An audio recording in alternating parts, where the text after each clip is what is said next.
How hard is it to be a musician in Ghana? Bro, he hard pass. Just had the chop ginger. He hard pass. If you no chop, you go sick die. If you chop ginger, because if you sick self, we go hospital, go fee pay. Your head go tear. Registration should be 550 cedi. What are you? It's hard though, bro. I'm saying it like it's funny, but it's hard. Hello, my name is Kafui Dey. My guest is Worlasi, musician, artist, activist. A message from our sponsor. Queuing for your favorite wache, we can accept it. If there's one thing that Ghanaians can relate with, it's queuing. Queuing for trotro, we can accept it. We adjust. We survive. In fact, if queuing was an Olympic sport, we would win gold. But one thing we can't accept, it's queuing to swap your MTN SIM. Swap your MTN SIM yourself in minutes. Visit the My MTN app or dial *1333# to get this done ASAP. No more standing, no more sweating, no more who be the last person. Do it yourself. Simply swap it everywhere you go. And now back to the conversation. Worlasi, what happened? I did. Charlie, what's new in your space? Musically, artistically, activism-wise? Activism-wise, I would say still the tree planting thing. It's a bit tedious because, Ghanaians are thinking about life, so when you come and plant trees in front of their house and you say, please water it once in a while, their mind is not there. When things are a bit tough, generally, it's harder to get things going, but we are there. Musically, I think I'm a bit more grounded in a sense that I'm not too excited to try new things that are popping anymore. I used to do it because it was fun, but now I feel like there's an identity that I need to acquire. Hence the Gbaja energy, coining of the Gbaja energy on the new album. So musically, that's where I am. I'm just trying to coin this sound that sounds like the traditional Ewe sound, but digitalized basically, and try to make it a little bit commercial so that people can enjoy what we enjoy. So musically, that's where I am. Artistically, I just rented a small place with the Naissance Group and Dr. Monk, and it's like a painting studio. So I'm beginning to dive deeper into my artistry as well. I feel like there's more ways I can express myself and put something down and tell people my story in a visual way, not just in a sonic way. And I believe that life is big, it's huge. You can't choose one thing and just say, if there are other things you can do and explore, you should do it, especially if you love it. So I want to try and also write my story visually before I leave. Okay. So artistically, that's where I am. Yeah. Were you an artist before a musician? Yes, that I would not like. Okay. So I studied art. I went to John Senior High. I did visual arts. I went to TTU, Takari Technical University. I did painting. And whilst I was in the university, I think that's where second year things started catching fire with the music. So I wanted to move with the flow. So I paused the painting and the drawing for a while. But I was doing commercials, doing portraits and whatnot. Okay. As time went on, but people pose it and you paint them. Yeah, and then I give them and I charge them. Okay. Some also send their fathers, their wives, their side chicks, you paint everybody. Everybody. Once you have a face. I don't discriminate. Yes. Animals. Animals don't paint. Animals too. I've painted about 4 cats. Okay. And 6 dogs. Do they sit still? Do they sit still for They send pictures. Okay, I'm just working, man. They send pictures. Yeah, but those were during the times I'm doing, because the music too is not every time that I'm making money. Yes. So I was doing it on the side to facilitate my movement. Also to fund things in the music as well. Yes. But I think in the university things were picking up with the music too quick, and that's why I paused the painting. So yes, I've been painting since. Do you still do commercial painting? It's been a while. I don't think I've done it in a while. I'm trying to focus now on having an idea that surrounds my identity, that surrounds my background, my people, what I've been taught by my grandparents and my family members, and what I've experienced in life. I want to put all of them together into one concept and then start painting around and directly towards it. Okay. So when I'm done, then people can understand exactly who I am. Because these days, if you don't tell your story, you go mess up for you. Somebody else will come and tell it for you. It'll be true. Yeah, it'll be true. What medium do you use in your painting? So I use acrylic on canvas right now. Okay. But it's been, I don't know, maybe less than 3 months that I started like actually experimenting on other things.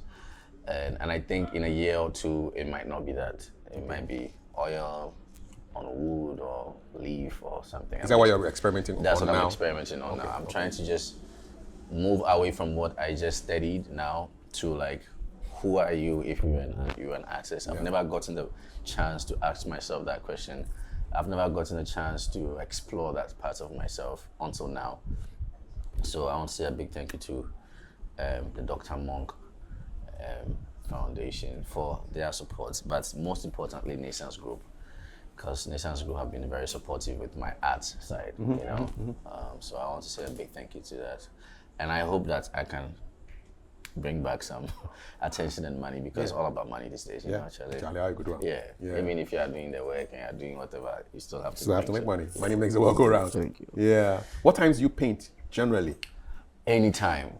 And that's what I like about it. Anytime. There was one time I was at home. I actually left the studio, went home around like 7, 8. I was at home. I couldn't sleep. The sleep wasn't coming. You know those times when the sleep is not coming? And it was around 2 a.m. I just packed my things and came back to the studio, and I stayed painting until. So there's no like time per se, but like, to be very honest, it's better to paint for me at night. It almost sounds like everything is quiet. It's peaceful. The sun to us calm down a bit. It's not slapping you left and right. No. Moon energy. Exactly. Yeah. So I think the night times are usually the best. It's very like calm and quiet. You don't get calls as much, no text messages as much. There's no distraction. But yeah, the night times are better. But generally speaking, I don't think I have a time. I think right now, I'm just hyped and motivated to like just create. So the moment I feel like it, I go there. That's why the space was created by. That's it. Yeah. So nice one. Yeah. Before we dive into the music, you were talking about tree planting. Yes. Why did that become a big deal for you? Oh man, this tree planting thing, man. Okay, so we call it giving shades. Giving shade. So we have this project called under Giving Shade. It's called the 50 Shades of Green, where we are planting trees in our neighborhood. When I was growing up in my neighborhood, there was trees almost everywhere. You know, my granddad had all just moved to the place. I even came there later, to be honest, but my aunties and uncles were there before, and you could see the drastic change in the community. You could see how terrible the humidity has gotten. Where was this? This is Nyamiche. Okay. That bush everywhere, you know. But now it's almost like everybody's just cutting down the trees. There's no place to sit. I think what struck me most was when, you know, there were some trees in all these compound houses. Yes. There's always big trees in the compound houses, or even in front of the house. You see some trees over there. You can sit under it. And you just sit and you see some of the neighborhood people, fathers, mothers, uncles, sitting there having a chat, gossiping, playing draft. It's like a clubhouse. It's like a clubhouse. People come there every time. Big trees. The roots are so big, you know, you have to take your time to arrange the chairs and tables, that kind of vibe. And it was gone. And then growing up, I think it was when I was going to Europe a little bit frequently. And I think I could see the drastic change in the two spaces.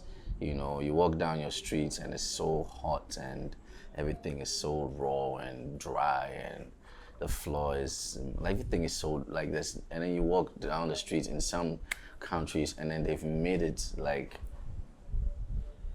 a notion to plant trees around. Yeah. Avenue is an avenue. Yes, exactly. You know, they've made sure that there are trees.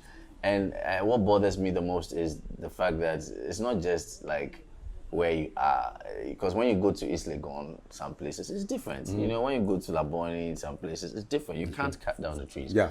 But it just happens to be that I found myself in a space where everybody is doing what they like. Yeah. You know, so like somebody Free for wants exactly free for. If somebody wants to have a shop, they can bring a metal container, come and put it there. Bam. The sun is blazing on it, it's producing another heat. They cut down all the trees. I think that's what pushed me. Like, it pushed me personally to say, like, let me just plant 50 trees every year, you know. So last year we planted some. Was it last year or last 2 years? We planted some, and then almost like, I don't know, 30 of them died. Nobody was taking care of them. No, I started doing it using wheelbarrow, but actually I can't do it you all can't the do it by time. yourself. Yeah. So, but some survived. There are some pictures, maybe I'll share them that you guys can.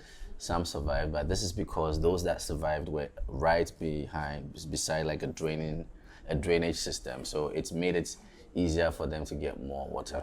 So it's also a learning process for us to understand how that can happen so that we can have those shades. Because I strongly believe that if we have more trees, our stresses will come down. I know it sounds weird, but people are thinking of money, but trust me, it's not by chance that you go to developed countries and then there are trees everywhere. It's not by chance. Or just even Ibri, you go drive through Ibri and you Every feel year, calmer. It's not by chance. Yeah, it's not by chance. It reduces your stress. It reduces the calmness. Like, it's not. The depression is also getting higher and higher because the speed in the world is crazy. There's speed in everything. Speed in music, speed in production, speed in outfits.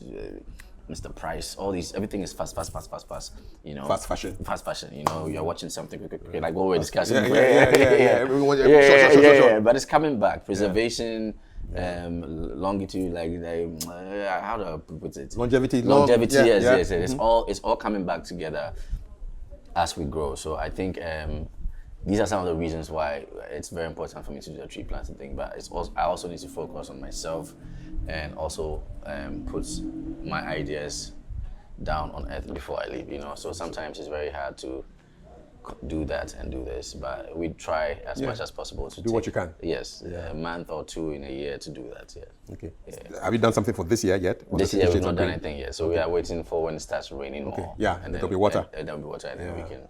It helps out when it's raining. Yeah. I like the shout outs to 50 Shades of Grey. Drop the Y and add EN. Yes, and add EN. Yeah, 50 Shades of Green. Yeah. Green, yeah. I think it was a brilliant. It was nice. It was fun. You know, the neighborhood came together. All the fathers, uncles, everybody came together to help us plant. Most of them try to water it every time, but like I said, people have lives. They have things going on. So you can't blame them when they don't have time to do it. But I think they are beginning to see it. You know, there's one house that they really take care of the plants. You know, they clean it, and then it's growing really well. Any specific trees that you plant? It's just one specific tree. We managed to not pick plants that are heavy rooted, like they have strong roots, or it might break their walls and it becomes a problem. So it was very specific. And shout out to Togbe Nature, Mr. Kwame Togbe Nature, my landlord. Yes. He's very good with planting, so you can see all this place. So he provided us with all the plants and everything for that. Hopefully, in some years, we can take the 50 plants to every neighborhood, and then we can encourage those neighborhoods to start planting. I mean, not the Trasacos and the East Legons, you know, the Dakumas, the Nimas, and then those places. If we can have plants in those places, I think it would really help with aesthetic, with depression. It will help with communal socialization. It's really good. And temperature too. And temperature too. Yeah, you can find a place to sit. Like it's crazy. You know, I mean, if I think that the plants are giving us oxygen that we need to We breathe, need to, and then we give them carbon dioxide that they take, it's a nice collabo. It's a very nice collabo, and trust me, like sitting under a tree is always better than being in AC. It's just a fact. Yeah. Because no matter what, you always have to leave the city and go and drive somewhere and go and enjoy nature. Why can't you enjoy the nature in your house? Yes, you know. Exactly. It's not by chance that you go to a rich man's house and then there are plenty trees. Yeah, they know. All the embassy. Yeah. You know, the ambassador of this, you go to their house and then full of trees. Yeah. Rollins' house full of trees. Yeah. You know, even our ex-president, get trees. The time we they didn't bring him to power, his house was dry. Yes. That when he got his power and his money, it's why we are all. It's not like I'm saying things that is not there. He knew that it is important to get trees when his money and his power came. Yes. You know, so the trees there, it's not just me. All of us, they like him. Yes, it be so. So shout outs to Ekufuado. Have you seen the place, the front of the house? Yeah, it's green, man. It's a garden. It's beautiful. Bro, it's beautiful. Yeah. Orchard, man. That's what also motivated. It's another motivation. So thank you, and Ekufuado. When I saw, I was like, hey, this man knows something that I don't know. Yeah. Maybe I should put some of these trees in my neighborhood too. But it was just hard and difficult for me to understand why he wasn't doing it for the whole country, but just his family house. You know, it's just the way. Which camera? This one. It's just I just want to know, like, why is it that you did it for only your house? You know, like. Anyways, you have finished your job, so. We still do our own. Yeah, we'll do our own. You mentioned on your music side, Baja Energy. Baja Energy, yeah. Tell me about that. This one, yeah. So my uncle died. Oh, sorry. My uncle's mother died. His mother died? Yes. Okay. Uncle is very much alive? Yeah, very, very alive. Okay. And I think we had to go to the funeral, far in the Volta region. I don't think I'm supposed to disclose where. Okay. And it was the first time I went to a funeral. A Ewe funeral, like a traditional Ewe funeral, because most Ewe funerals, they are mostly like Christian oriented and all that. So, Togbi. So we went there, and this is like traditional people. I think her mother was part of the traditional band. And there was this like circle thing. It's like actually a rectangle. Yeah. Where, and you can't enter if you don't wrap this thing around. If you're a man, you have to be bare chested, I think, yes. And no slippers. And then the body is laid in the middle, like this big rectangle, and there's this like red ribbon around. Okay. So they have to open it for you. It was the energy was, they were in sync. You know, it's like, you can't take somebody out. They don't know what is happening outside that rectangle. And what they are playing, nobody's telling them what to play, but the sound, there's unity in the sound. To get close, you feel scared to get close. And I didn't know why I felt scared to get close, because I liked what I was hearing, I liked their energy, I liked what was happening, but I didn't like the fact that I couldn't get close. So my uncle was like, do you want to go and take videos? You're a musician, do you want to understand what you are feeling? And I was like, yeah. And I was like, then let's go. You know, and he has somebody close to him that is very like Christian. So, you know, the person was like, what are you doing? What are you going to do? And then he was like, let's go. So he joined me. He also took off his top. Yes. And then he took his cloth, and they gave us some small thing to drink. And then we drank it. Okay. We drank it with a little bit green, yeah. So we drank it, and then I entered the first time. I was a bit scared, and then they gave me one of the Ache. Yeah. No, the bell. Okay. Kankubi. Yeah. And then they had the stick one too. It's just 2 sticks, flat sticks. Yeah. And they didn't teach me anything. They just said play. Yeah. Jump inside. I was there for almost 30 minutes. I didn't know what I was doing. It was almost as if we are all one. And that's why I call it energy, because it's not, I know people throw that word around these days, but it was nothing I have ever felt or experienced in my music career. Everything I've experienced is extremely technical or practical or rehearsal, or I don't know these people, I have not met them, no rehearsal, I got there and I'm doing exactly what I'm supposed to do. Were they singing and playing as They well? were singing and playing as well. Okay. Obviously I couldn't sing because I didn't know the words. The words, yeah. But the playing, I could just move with them, you know. And I just want people to understand that music is not just what they have experienced from me so far.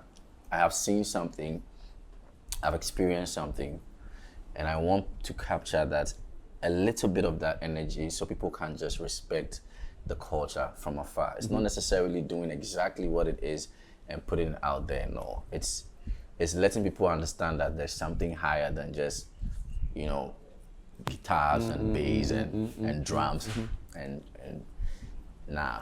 These ones came long before it. Long before. And they're still here. And they're still here.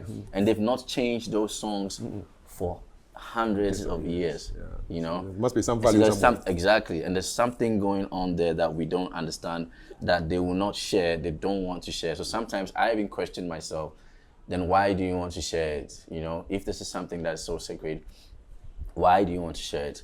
I'm not trying to share what they have. I'm trying to let people understand that this energy exists and it has passed through me and I have learned so much from it, and I want to let people also see and experience it.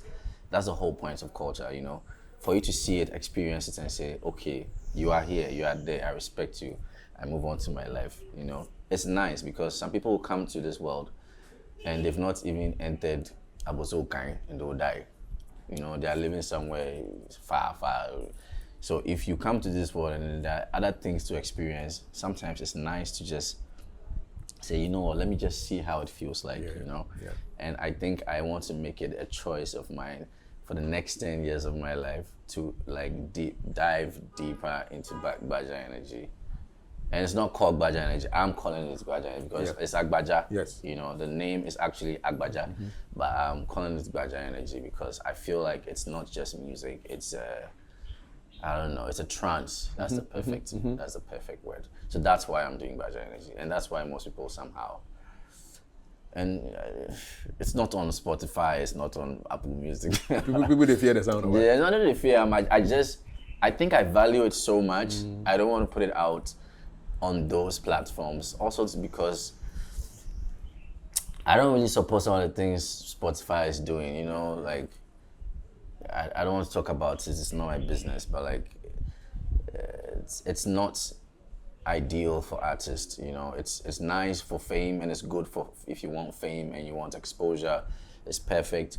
But sustainability, I don't think it is. So it's not every song that I'm going to put on streaming platforms. These ones I hold high esteem. Same way I went to experience it and I had so much respect for it.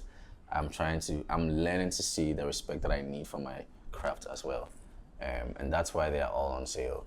And it's on sale too because a lot goes into it. It's like as human beings are sitting down and playing it and they need to, you know, we need to sustain the culture, basically. You have a new project which is on what's the platform again? On Even. Even. Yes, Even. Okay. So this is called Voices in My Head. Yes. Vim. Vim. Yeah. Yes. So this is the first album that has a lot of the Baja energy in it. You know, the calm songs, because that day they played quieter songs too.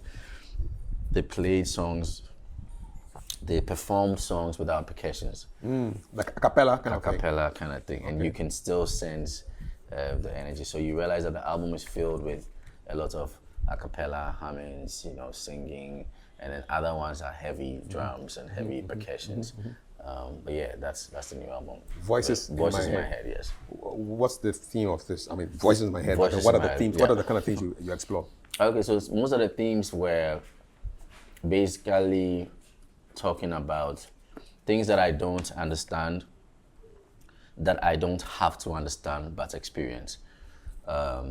Things that I don't have to believe in, but because they exist, I don't have a choice to respect it and just grow it. So you know be everything we can understand. Not be everything we for understand. Not be everything. If you don't understand where they work, keep quiet. Then make the thing work. That's all. The ones way to you won't try understand them too. That's also good because once you figure out the understanding, then other people can also understand. So it helps all of us when that happens. But yeah. So if somebody gets the album before they even press play, what should they expect? Trance. Okay. Trance. Relax yourself. If you are hyped and you are jumping around, sit down. You know, if you are traveling, put it in your ears. If you are about to do some work that is stressful, listen, you fly. Yeah. The people are calling you. Yes. I hear them. If you're about to do something that is stressful, put it in your ears and listen to it. It's like, it is very therapeutic for me personally. That is why I'm sharing it. I think it's more than music for me. For example, Safia, for example, is, I don't even know how to explain it. The moment you understand it, you listen to it, and you let it get into you. Not when you get into the song, you realize that it just gives you some vim beat. Safia, the key. Yeah, the key. It gives you vim. You know, the song gives you vim. And I think that's why the voice is in my head, and then the vim makes a lot of sense because vim also means like confidence, and you're going to push through energy. So it's so perfect for the album. Yeah. So vim. So if you are listening to it, you have to know that I come to enjoy some vim. You know, a calm vim, not the giddy one. Nah. No. Yeah. Okay. Yeah. Do you have a favorite on the album? Or if you want to recommend somebody should listen to this track first as like an entry point into Vim, which would that song be? That's a good question. That's a very good question. Let me see. I think I'll go for You can sing it if you want. Silent Killers. Okay. I think I'll go for Silent Killers or Safia. There's two. Okay. Yeah. Okay. Silent Killers is just a little bit more, I don't know. It's a bit more directed to how, Africans are being abused by higher nations, being sucked dry all the time. So sometimes it might be a little bit more harder for people, but you don't even understand because it's all in Ewe. It's a full Ewe album. It's probably like 80-70% Ewe, Okay. And the other languages are what? Pidgin or English. Or English. Yeah, so Pidgin or English. Okay. Yeah. So I think I'll go for Safia or Silent Killers. Okay. Vim. Maybe soon. Vim. Let's rewind to the beginning. Yeah. Yes. What's some of your favorite early memories of life? Early memories. I was walking to school. I think it was Hohoi, and I had this like container. It's brown. Is it brown? It's container that I drink in. Almost looks like a calabash. My grandmother bought it for me. And I was wearing this shoe, and I was wearing kokonte and abenkwai. School uniform. Yeah, school uniform. Public school. Yeah, and I was walking in it looks like a cemented floor, but it has a lot of cracks. And then there were trees, like grasses growing through it. Those are some of the early memories. Hohoi. Hohoi. Where were you born? I think it's Hohoi or Ho. Where were you born? I was born in Takrady, actually. Okay. I was born in Takrady. My mom was working there. And doing what? What was she doing? She was sewing. She had this shop at Market Circle. Okay. The biggest market in West Africa. I know that. Yeah, Market Circle. And she was working there. She was pregnant. She had me there, and then she moved to Accra. Okay. So I was raised in Accra. So you don't have any Takrady memories? I have Takrady memories, but Takrady memories, I think it was Takrady memory. The one I have is a dog bit my ass. Oh. Like, excuse me, we can blab that, beep that. Yeah, a dog bit right on my ass cheek. Oh. Yeah, I'll never forget. There was this dog on the veranda. It was a story building. Takrady, they have all these the story buildings. Tall story buildings. Yeah. And I went out and this dog was chasing me a bit my ass and it took me to the hospital and then they gave me like a tetanus injection. That's one of the memories. But I think the best memories in Takoradi Day was the Takoradi Day Harbor.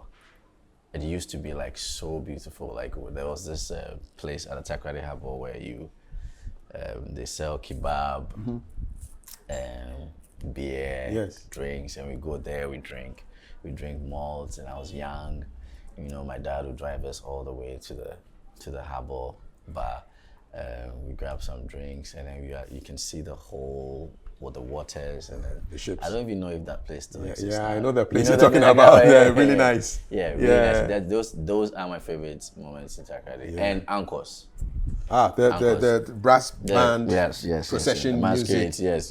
Anchors was also one of the favorites because we used to stand on the balconies, and because we're young, we couldn't see, so we're in between the balconies, holding it and just watching them. And the masqueraders and all that stuff. Yeah. So when I grew up, I think last 3 years, last 4 years, last 5 years, all those consecutive times I bought some of the outfits, me and my friends, my uncle and his friends.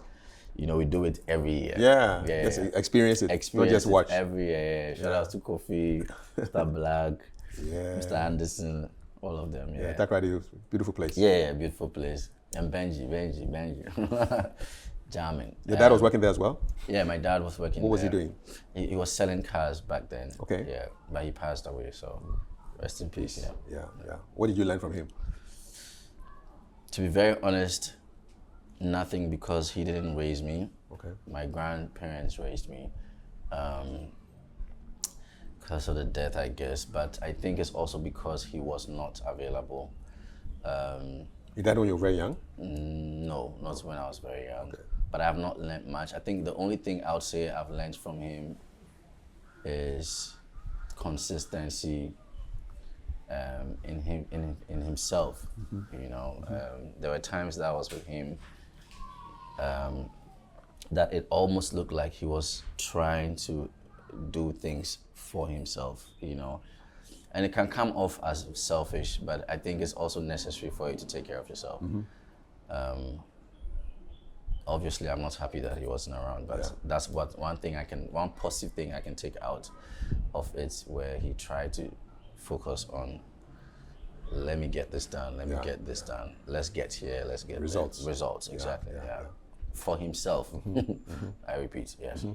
But that's what I can say I learned from him, But you grew up with your grandma? My grandma. From your mother's side or your father's side? My mother's side. Okay, what was that like? Oof. Normal grandparents, Charlie.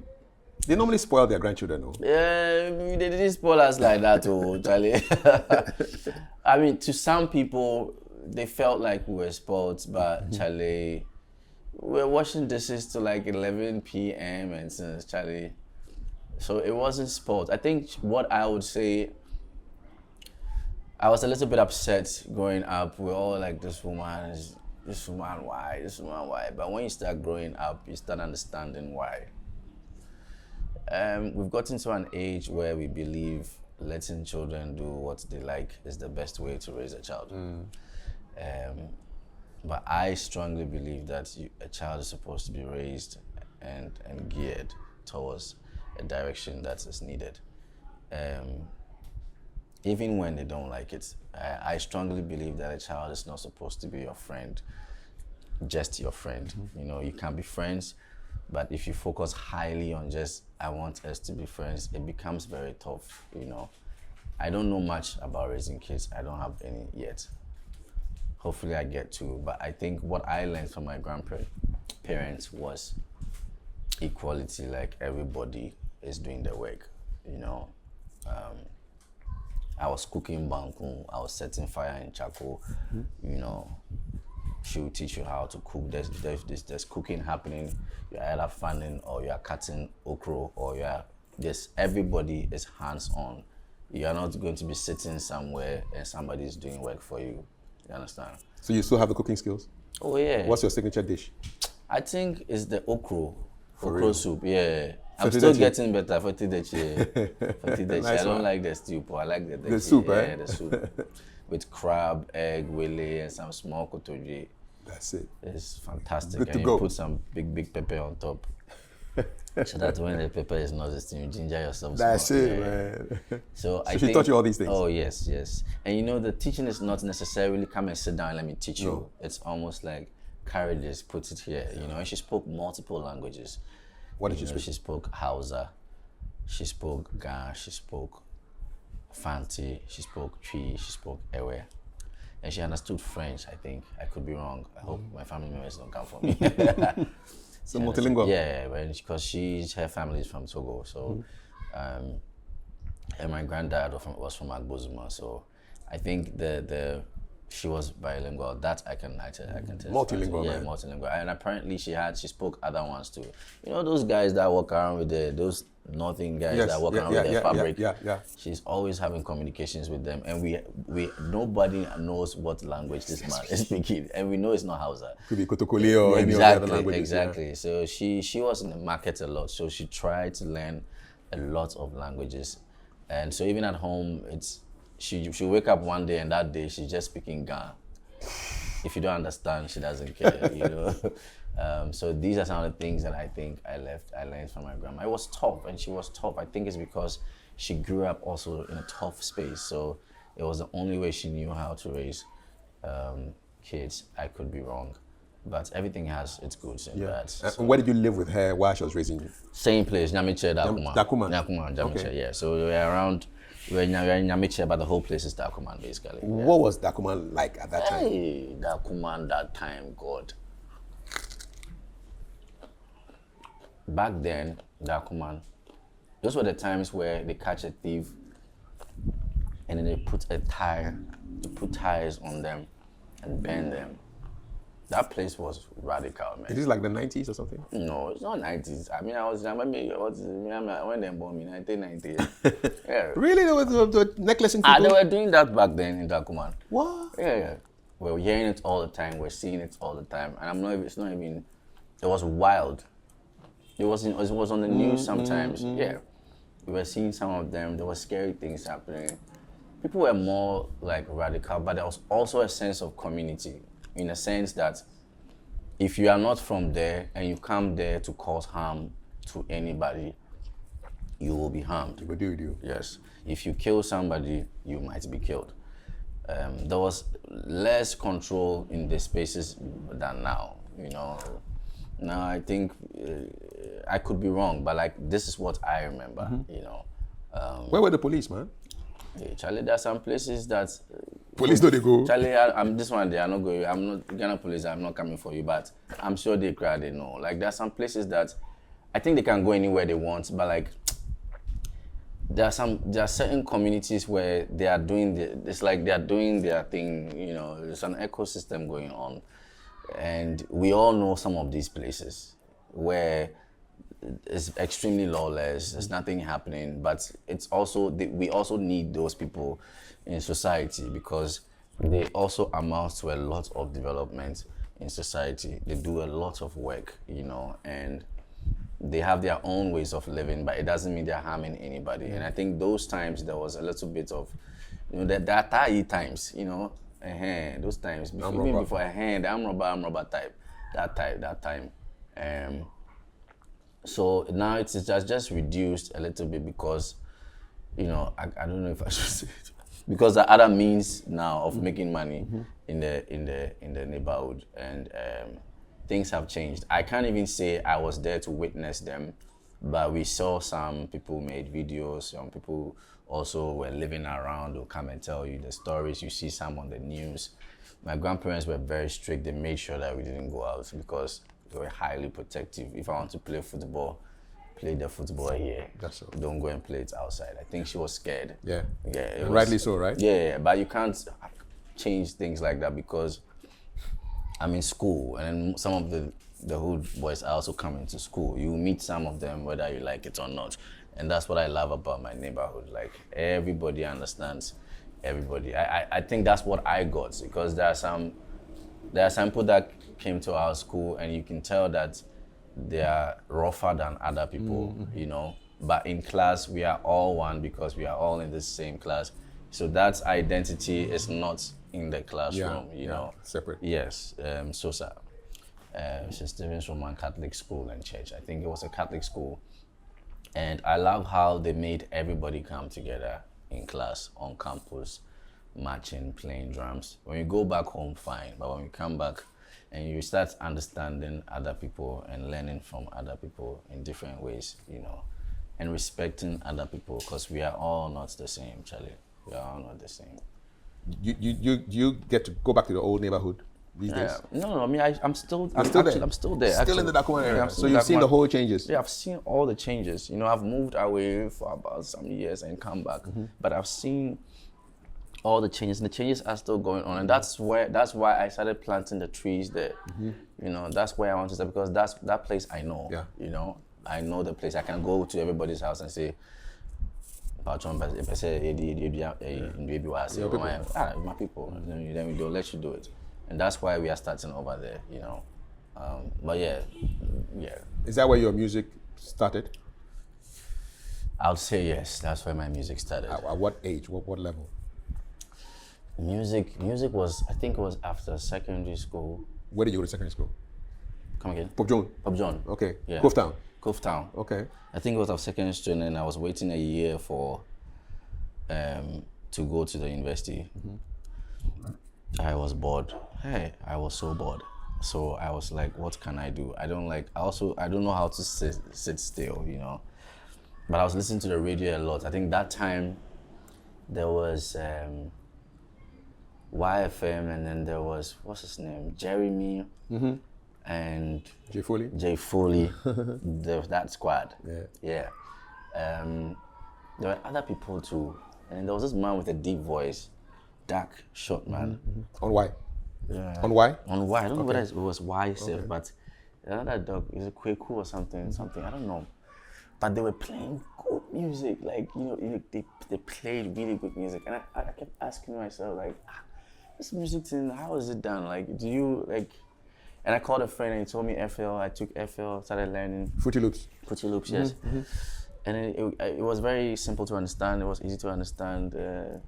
That time too, Charlie, if you want to download something, you have to go to the cafe and download it.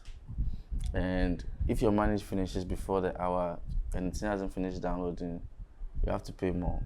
You know those times to the thing, you know, it will read. Hey, it was slow. Dial up. Yeah, it will read to tell you, 20 minutes. Then by the time you realize 1 hour remaining, you're like, the time is going. Charlie, 1 hour, bro, 1 hour to was like 50 pesos.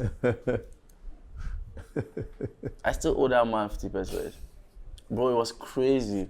But I downloaded it, went back, tried to install it, some Pentium 3B, and I started learning. It was fun. It was so, like, it was just fun. You know, it was just fun. I didn't even use YouTube back then. I was using, you know, these headsets that come with the mic. Yeah, and then I had to download this thing. It's like a recording software. So I record and I pick the file and I go and put it in FL. And back then I couldn't save it because the FL I had it wasn't like a demo version. It was a demo version. So everything I played, I couldn't save. I had to record it on my phone. When I closed the FL pair, it's gone. Gone with the wind. Yo, then I met this producer, Bulldozer, hard guy.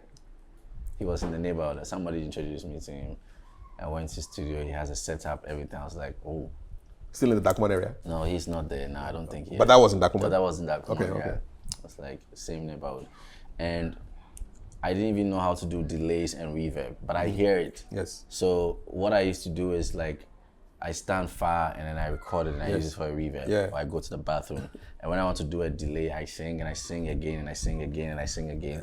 And I arrange it according to get a delay. So when I went to him, and then he was just using other, like, third-party software plugins to do.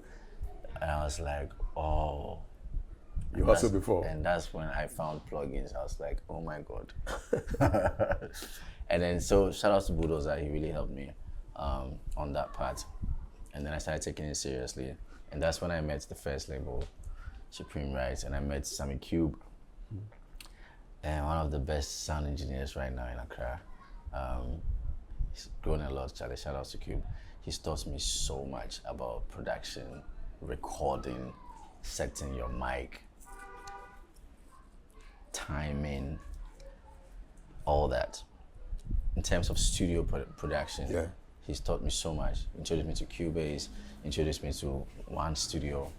And then from there, it just started taking off.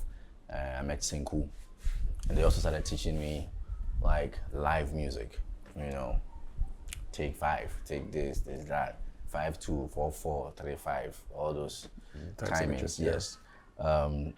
So I have learned a lot from people.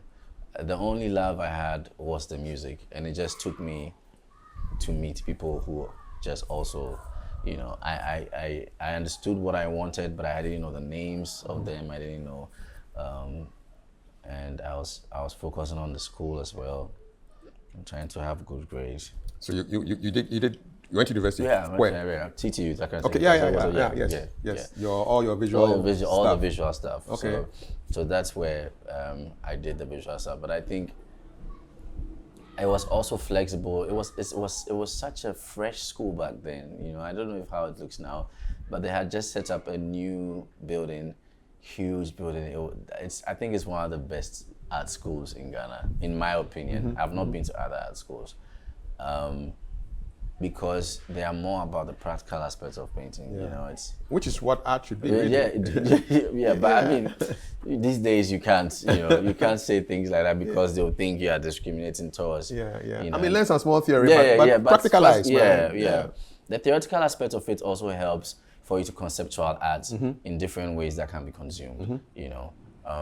But I think what TTU focused more, in my opinion, was like the practical, the number of work you have in a week to finish before the Monday that is coming. Assignments, plenty. One work set would chop like 8 hours, 10 hours. So does it all contribute to like your portfolio? Yes, it contributes to your portfolio. It also encourages you to paint irrespective of timing. You don't have to wait for last minute people, you can see it in their work. I was one of the last minute people because I think I was using the pressure to work. Yes. You don't have a choice, now you have to work, which wasn't healthy. But as time went on, I started understanding what the teachers were doing for us and to us. And so I really appreciate it, you know. What were the classes like? I mean, in terms of numbers and even gender was mix? Small. We had only 2 girls in our class. How many guys? The guys were, I think it was a class of 15 or 14. Okay. Or 13. Like, it was very small. Still a small class. Yeah, very, very small class. So I think the teachers had time for everybody. And you can't escape classes. No, you can't. They'll know that you're there, but people escape anyways because at that time, not everybody was just coming to school. People were working, you know. And also they had everything. They had cabinets. I didn't even think it existed, to be honest. And I want to thank my uncle really for linking me up in that school. Like, to be honest, Mr. Black, thank you, Oscar. Because they had cabinets, they had easels, they had the classrooms had like this huge space, and then there's full light.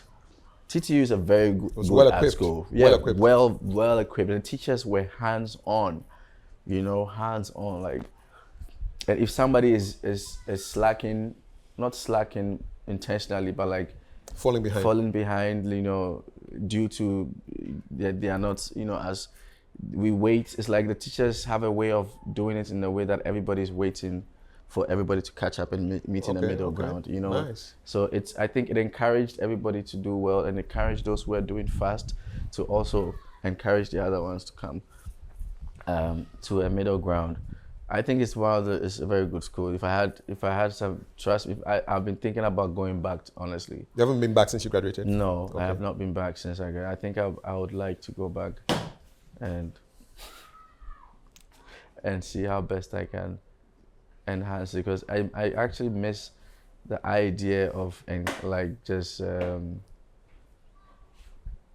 pushing yourself.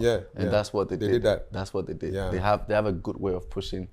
There are people who came to school, they could not draw, and at the end of the year, did they draw? Bro, then they draw. Wow. Some of them right now, they are doing commissioned works for people, like portraits, Wow. proper, like, then when they started and you see their drawings, Wow.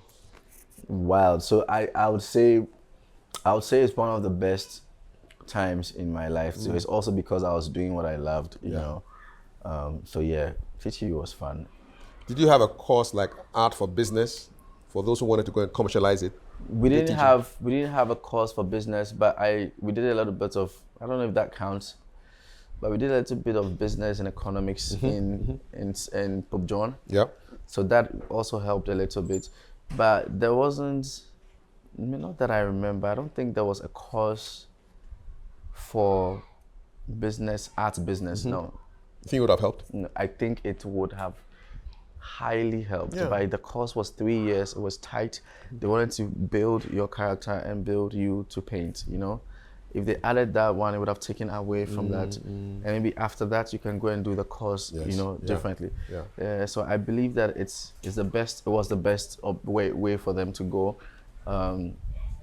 It was like also like a preliminary art thing, you know, so that when you're done, then you can choose maybe art curation or art this thing, teaching art, or maybe being art business. Or so I think that was the goal, and then they really achieved it. So if the music hadn't intruded, what do you think you'd have been doing? I think I would have been teaching. Oh my God. You'd have been teaching, eh? Yeah, I would have been teaching, because I would have been teaching. So a bunch of us were called to be TAs at a certain point. Teaching assistants. Yes, I think that's when the music was picking up a little bit. So I wanted to do it, to be honest, but I also realized that if I had to make that sacrifice, because if I didn't do it, then I wouldn't have been able to get where I was. So what did you do for your national service?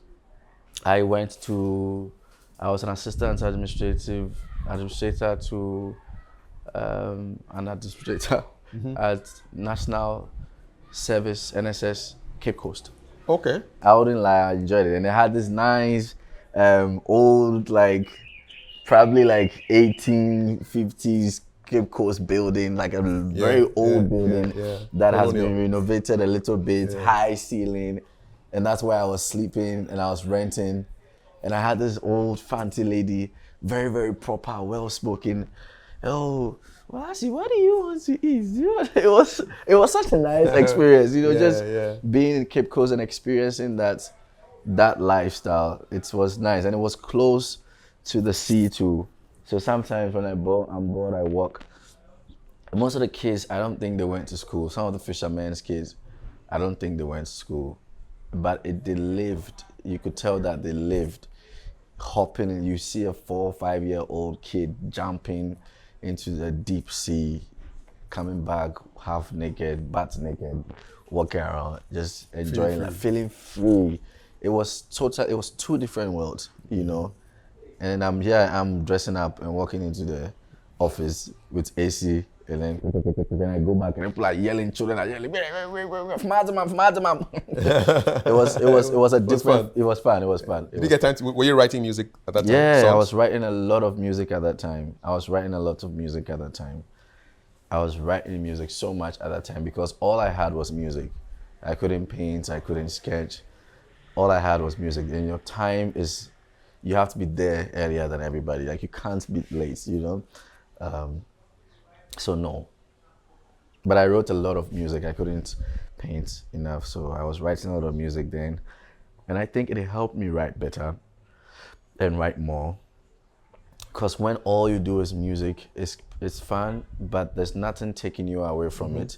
And so you don't miss it, and so you don't value it. You feel saturated with it, you know. By working in a space like that, you find yourself in corners where you are bored or you're tired of, you know, the white color side, and maybe you want to go a little bit blue. And then, so there's a balance in it. You're taking a walk to your apartment, and then there's a balance. You are writing, you know. You see somebody fetching something or working on something, and then you just write about it. So it made me write more, it made me produce more. But I was running to Accra a lot because it was Cape Coast, it wasn't too far. So every weekend, I try and go to Accra and go and produce, make some music, and then go back, How did you get your music out to the wider public? Ooh. The earlier projects? I think it was the first label that I was working with, Supreme Rights. I had a manager called Money. ruthless guy. When it comes to like getting things done or getting something out there, ruthless. He's like a doer. I think that's what I would say he's the one that I would say that made a lot of effort to get the music out there. You know. What was the first song that hit the public consciousness? The first song we did that hit a lot of public attention in Kafui Dey was Ayazi. You've done well. Yeah, Ayazi.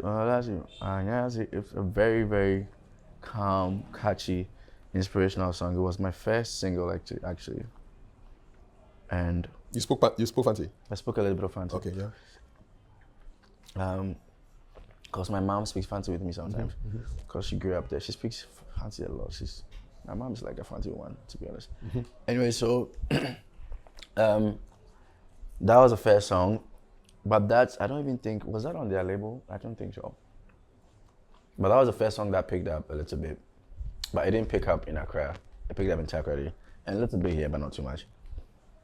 And then You Saw Me. You saw me. I think that's the one that picked up in Accra because, you know, Accra, we like fun things. Yes. And then because of the Saw Me, it was related to Saw Me. And then, so that picked up. And the Nusa album, the first album, that Strength. that was the album that I would say got me everything that, it got the attention of Hammer, it got the attention of Fui Chikata, it got the attention of most people, Miss Na, Trickmatic, most people. I think that's what got this thing in Accra, and the alternative music scene, you know. What's your inspiration on behind the Musa project? I think I needed strength myself. That was it. Everything that bothered me, everything that I didn't understand about religion, about geography, about business, about politics, about race, about history, everything that bothered me, I just poured it out ruthlessly, no filters over there, because I wasn't big, I wasn't known like this. I had nothing to lose, you know. So I think that's why I went ruthlessly out. What shocked you about the response? The response was just, I think the response is what shocked me. It was a lot of response. I was surprised. I was asked to perform and I didn't know how to perform. I've never performed before. I was walking around with glasses so people can't see my eyes, so I can't see them. It was very, I was nervous, you know. It was a tough time for me, I won't lie, because I had no idea of what to do with performances, how to speak to people, how to read the crowd, what songs to start with, which ones to put in the middle, which ones to end. I had no idea how to connect with the crowd. These days I've learned something like that, but back then I had no idea. And Manny too had no idea. But he was like, oh, go fit do, I'm gonna go, just stand there, make you not watch anybody, just do it. Because these are the ways why we're also trying to make money or get exposure. You get money, and he was thinking about the money because Charlie, they've called us to come and perform. They've heard the album. They wanted to come and perform. Just go and do that. Well, what was his name? Money. He's called Money. So he was just focused on like the energy. To be very honest, he didn't even focus on the money like that. The energy. Right? It was the energy for him. It was like, it's gonna be big. Don't worry, it's gonna be big. So how did you learn to work the crowd and do the stagecraft? I think I started learning the crowd and the stagecraft thing from the experiences of the crowd. So when I sing something and I see where they like, and I see that's okay, then I started making notes myself. We start with a cool song and I will end with a better one.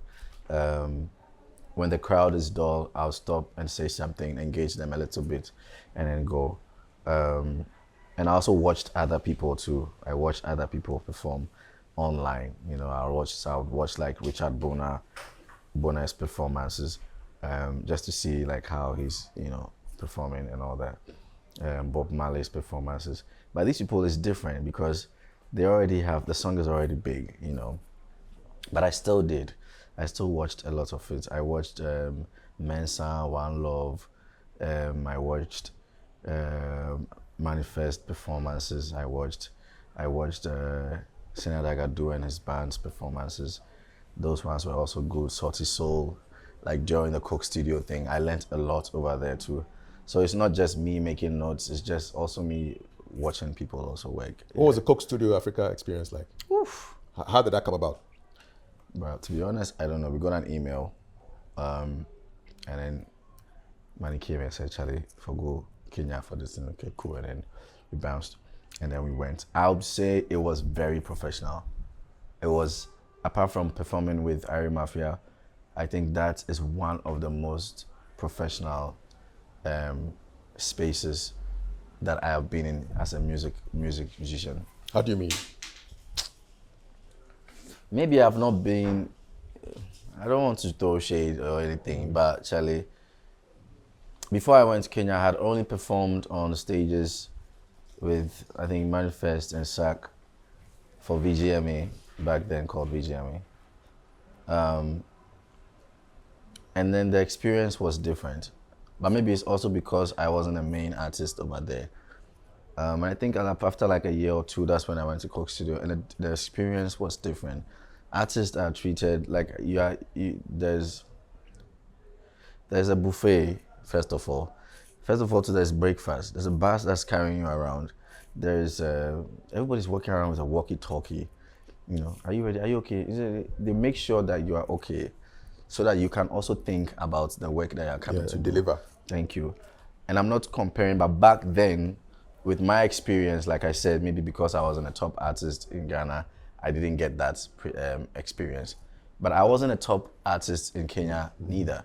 I got the same level of experience and respect, and they just make you feel like you are important for this show. It's that simple, you know. And I think it's a food too for me. Like, are you hungry? Are you hungry? Are you hungry? Do you want food? You know, and I like that I couldn't even eat it, but it's just the idea of, are you okay? You know, and there was the music director too, top guy. Rehearsals, you have to be on time. Mm-hmm. You know, you have all these, you know, walk ear talking thing. You know,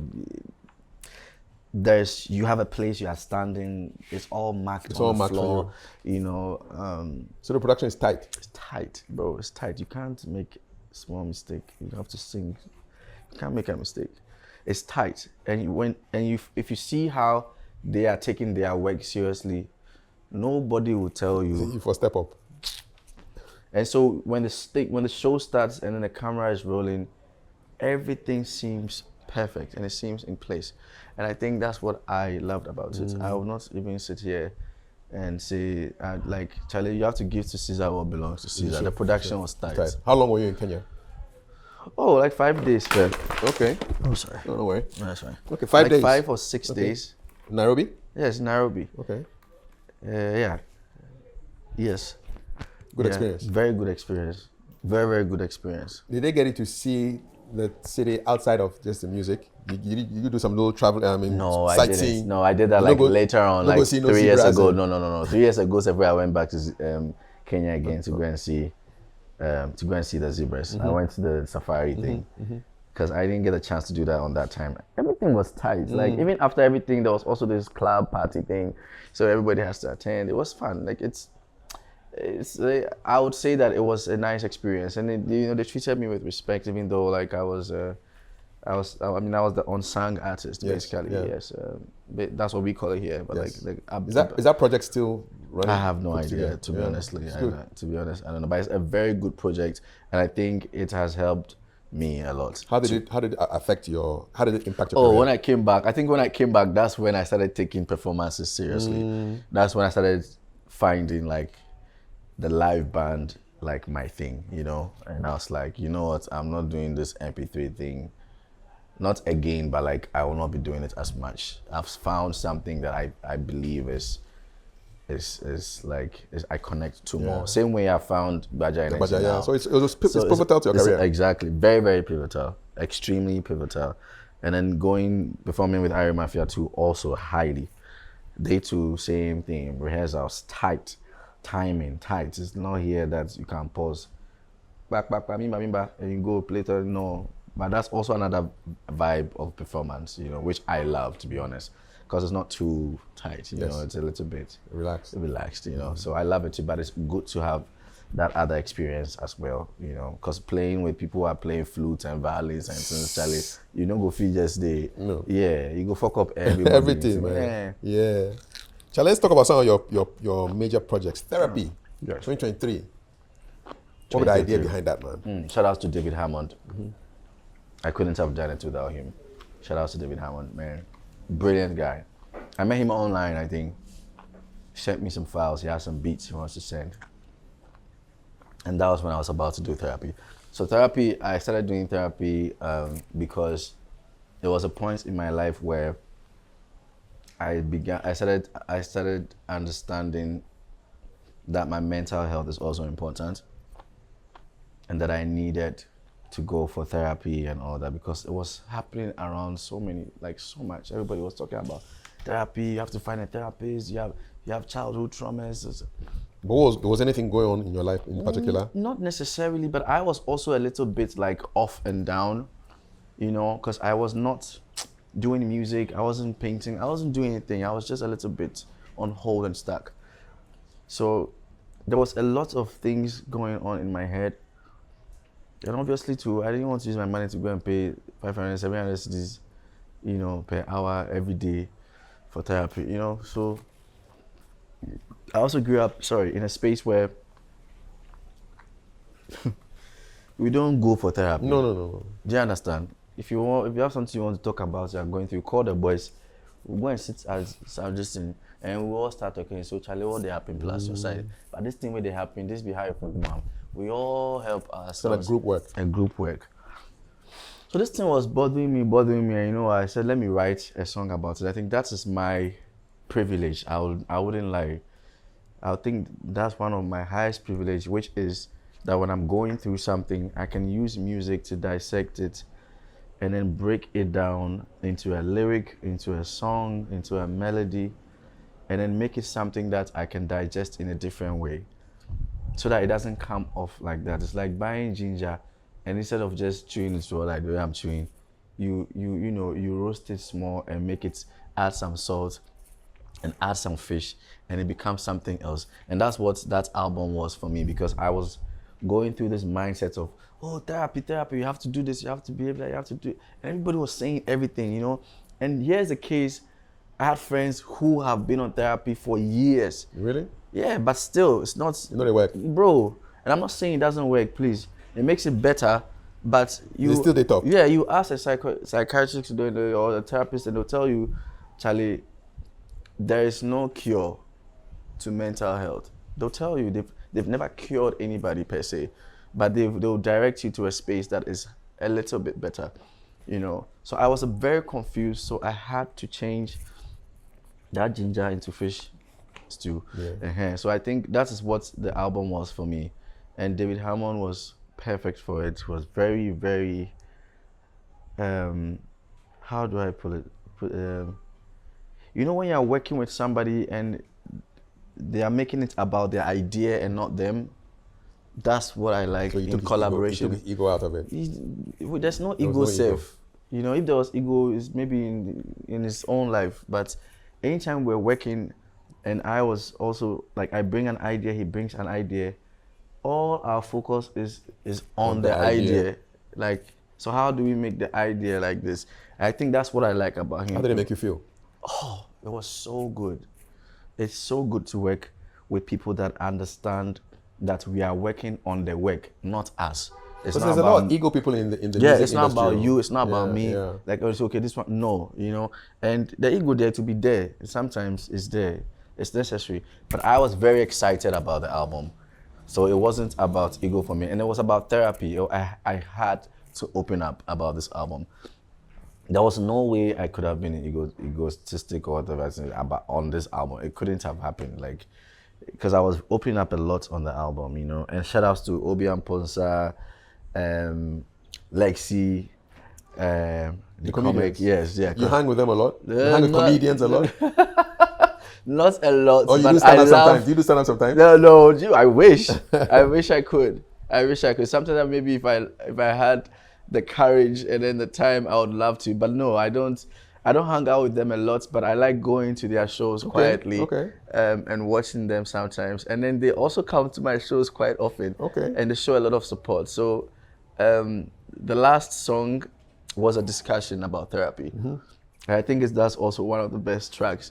And it wasn't even a song. It was just a discussion. It was like a podcast. Yes. And I invited Obi that he should come and join the discussion. So I invited him, a friend of mine, but she's grew up different. You know, they went to therapy. They raised them with therapy because I wanted different kinds of people in the conversation. So she actually experienced. She actually experienced it. Oh, it was a blast. That conversation is probably 2 hours, but I was able to put it down to like 6 to 7 minutes. You should give us the full 2 hour thing. Put it somewhere, man. I have to. Yeah. It was a big wild. podcast. Yo, it was wild. Therapy podcast. Bro, everybody was talking about their story. Lexi was talking about how the father their father beat him up sometime because he went to do something bad. And it's not a funny story, you know. It's like and then he was bleeding actually, you know, with a wire, I think. And Obi was also talking about, and I also spoke about how my grandma also beat me sometime, like in the bathroom, because when they beat in the bathroom, they wanted to go you better, you know, they go use cane. And it sounds like a lot of torture when you say it these days in this world, because it's crazy. But what you do when you go between? Bro, I lose my bag, my whole bag. I don't know With where your I drop school books my and everything. How you feel lose your whole bag? Bro, exactly. I was a troubled child. That one I don't go like. But anyways, that's a discussion for another day. She know they understand why you lose the bag. Understand how this possible. Full bag, no be pencil. Yeah, I left her for some place where I forget, bro. Anyway, so we're all talking about this. Your experiences. Yes, and then the day of the show, the therapy show, I also brought. I think back then I brought some people on board, foreigners like white people, because they have a different lifestyle. Yeah. And then they came to also discuss the thing, and they found it very interesting how we were all laughing in the podcast about things like this. Yeah, which are supposed to be like torture and pain. Yeah, and then they were like, but why are you guys laughing about this? So it's a different thing altogether, how we grew up, and I think that's why the whole album coming together was a full circle for me. You know, I liked it so much because we brought all those things to light. You know, the full circle, childhood things, childhood traumas, what we are going through now, how we can make it better, and then some of the songs are also talking about the future self, what you are going to do in the future, how you can get it done, just motivating you to just get things done. You know, so it was a full circle. It was So what's your therapy? I think my therapy is art and music. Okay. You know, and also hanging out with people that I care about, and that's most importantly people that care about me. You. Yeah. That's it. Yeah, people that care about me, because it's different when you're around people that care for you. You know, it's genuine. You know, they really just care about you. Yeah. Who is the angry African? Or who was? The angry African is all of us. Oh, it's all of us. We ball. Brody. Angry Africa is not just me, it's everybody. It's everybody. Everybody in Africa is angry. Even those who are rich and filthy rich, even them, sometimes they wake up to like, which can't you grab this? Even though it's fun, I mean, the reason why this place is fun is also because it's very fun, you know? There's peace in this country. It's hard for you to be depressed in Accra. So now you channel all of us into that particular project? Oh yes, I feel like when we sit down and talk, everybody they have something that they're angry about being African. You know, like in a space where, you know, you are born, you wake up, you look in the mirror, and you look online, and you realize that the whole internet is trying to frame things like you used to be a slave. You were lesser than us. We won, you lost. Your countries can never be better than ours. You will always be borrowing from us. You can't do anything by yourself. And you are looking in the mirror, and that is what you are representing as a human being. just because you were born black, just because you were born African, I don't think that it is something that you should be smiling about. Mm-mm. So if you are not angry, and I'm not saying get angry and go and hit something, but deep down you should know that wherever you step in this world, you will be looked down upon at least, I don't know, 5 minutes in a day. You felt that when you went abroad? Jesus Christ. Where's the worst example? The worst example was when, actually, I think it's a beautiful example actually, was when I got in a bus in Hungary. Okay. Actually it was Austria.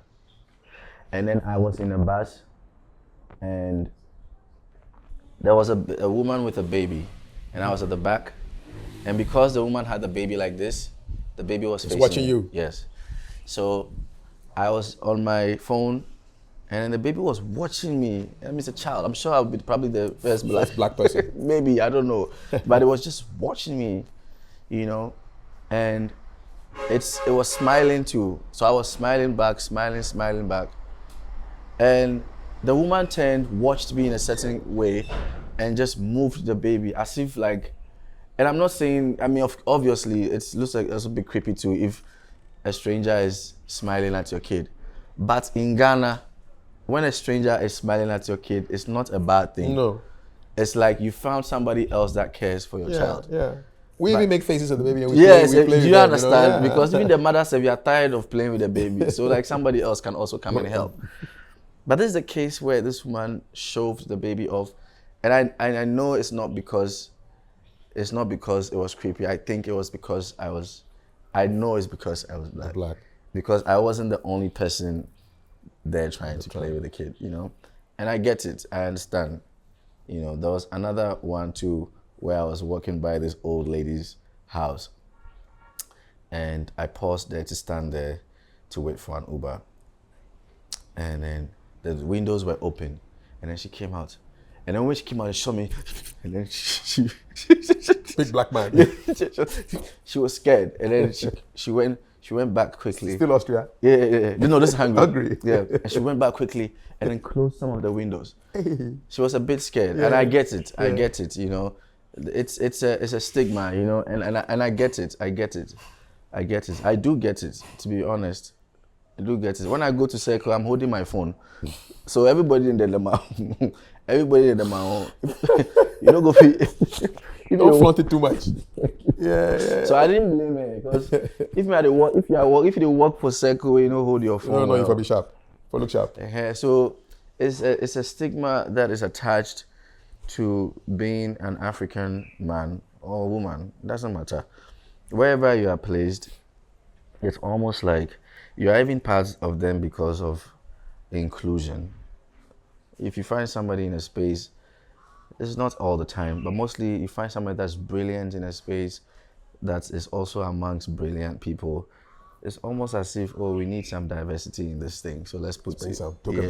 Exactly. Even though that person coming down could be extremely good. Mm-hmm. And these things are things that people experience. Some of them I don't even know about.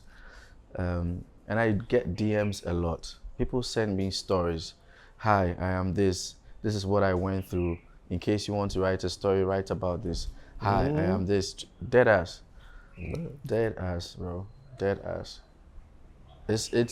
And so I think making music has exposed me to a lot of things. I would have been extremely uptight, even though I think I still am. I would have been extremely uptight. I wouldn't understand the world in different ways. So people are giving you song ideas and things? Yeah, people do. People come up with ideas that most of the songs I've written, they are not my stories. It's not my story at all, you know. Mawina is not my story, it's Ali's story. You know, we had a first discussion, told me about what happened to her, and I used it for a song, and then she just hopped on. So it's not every time that is you. Yeah. Get it from other people. Yeah. A song like Perfection, whose story is that? Perfection is me. It's definitely me. Perfection is me. Perfection, I'm glad that I wrote it because I didn't even understand what perfection was. Sometimes you sit hours trying to create something and it still comes out shit. you know, and all you're doing is trying to perfect it, you know. So I would say perfection was just me. Jealousy? You know.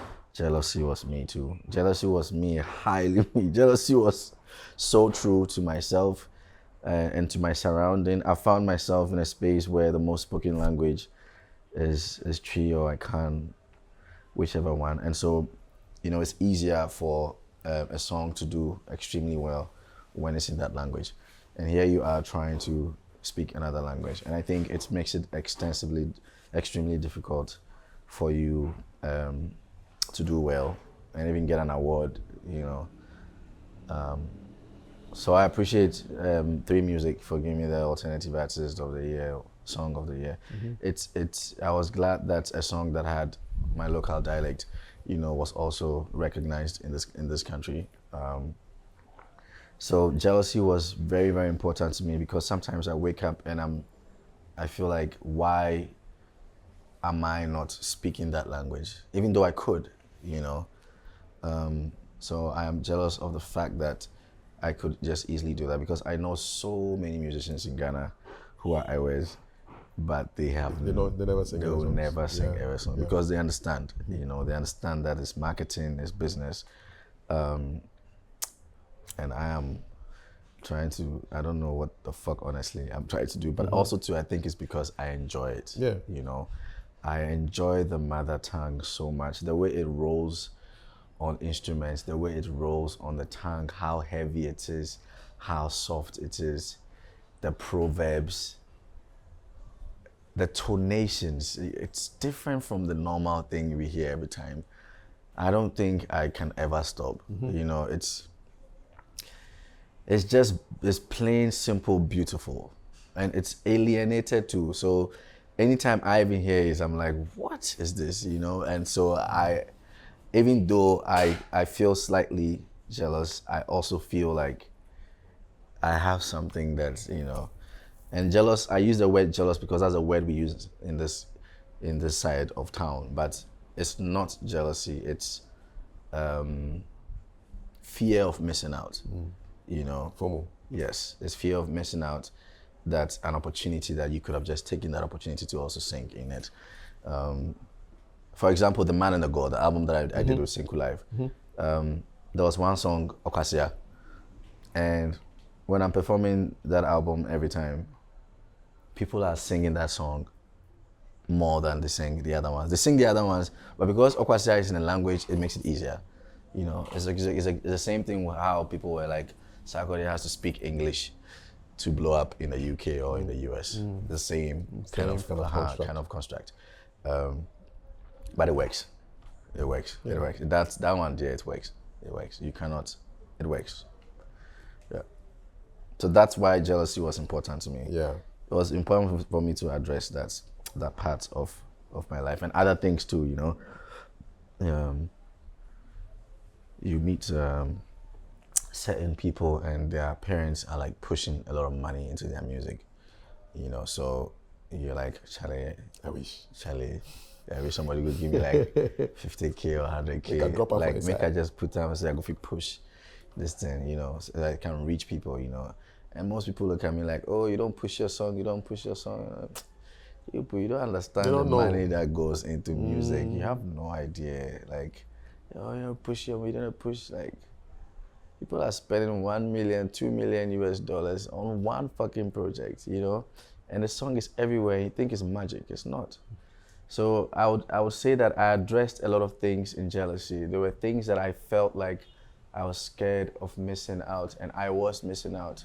I believe that I have amazing music. I believe I have amazing sound. I have amazing concept, and I have amazing direction.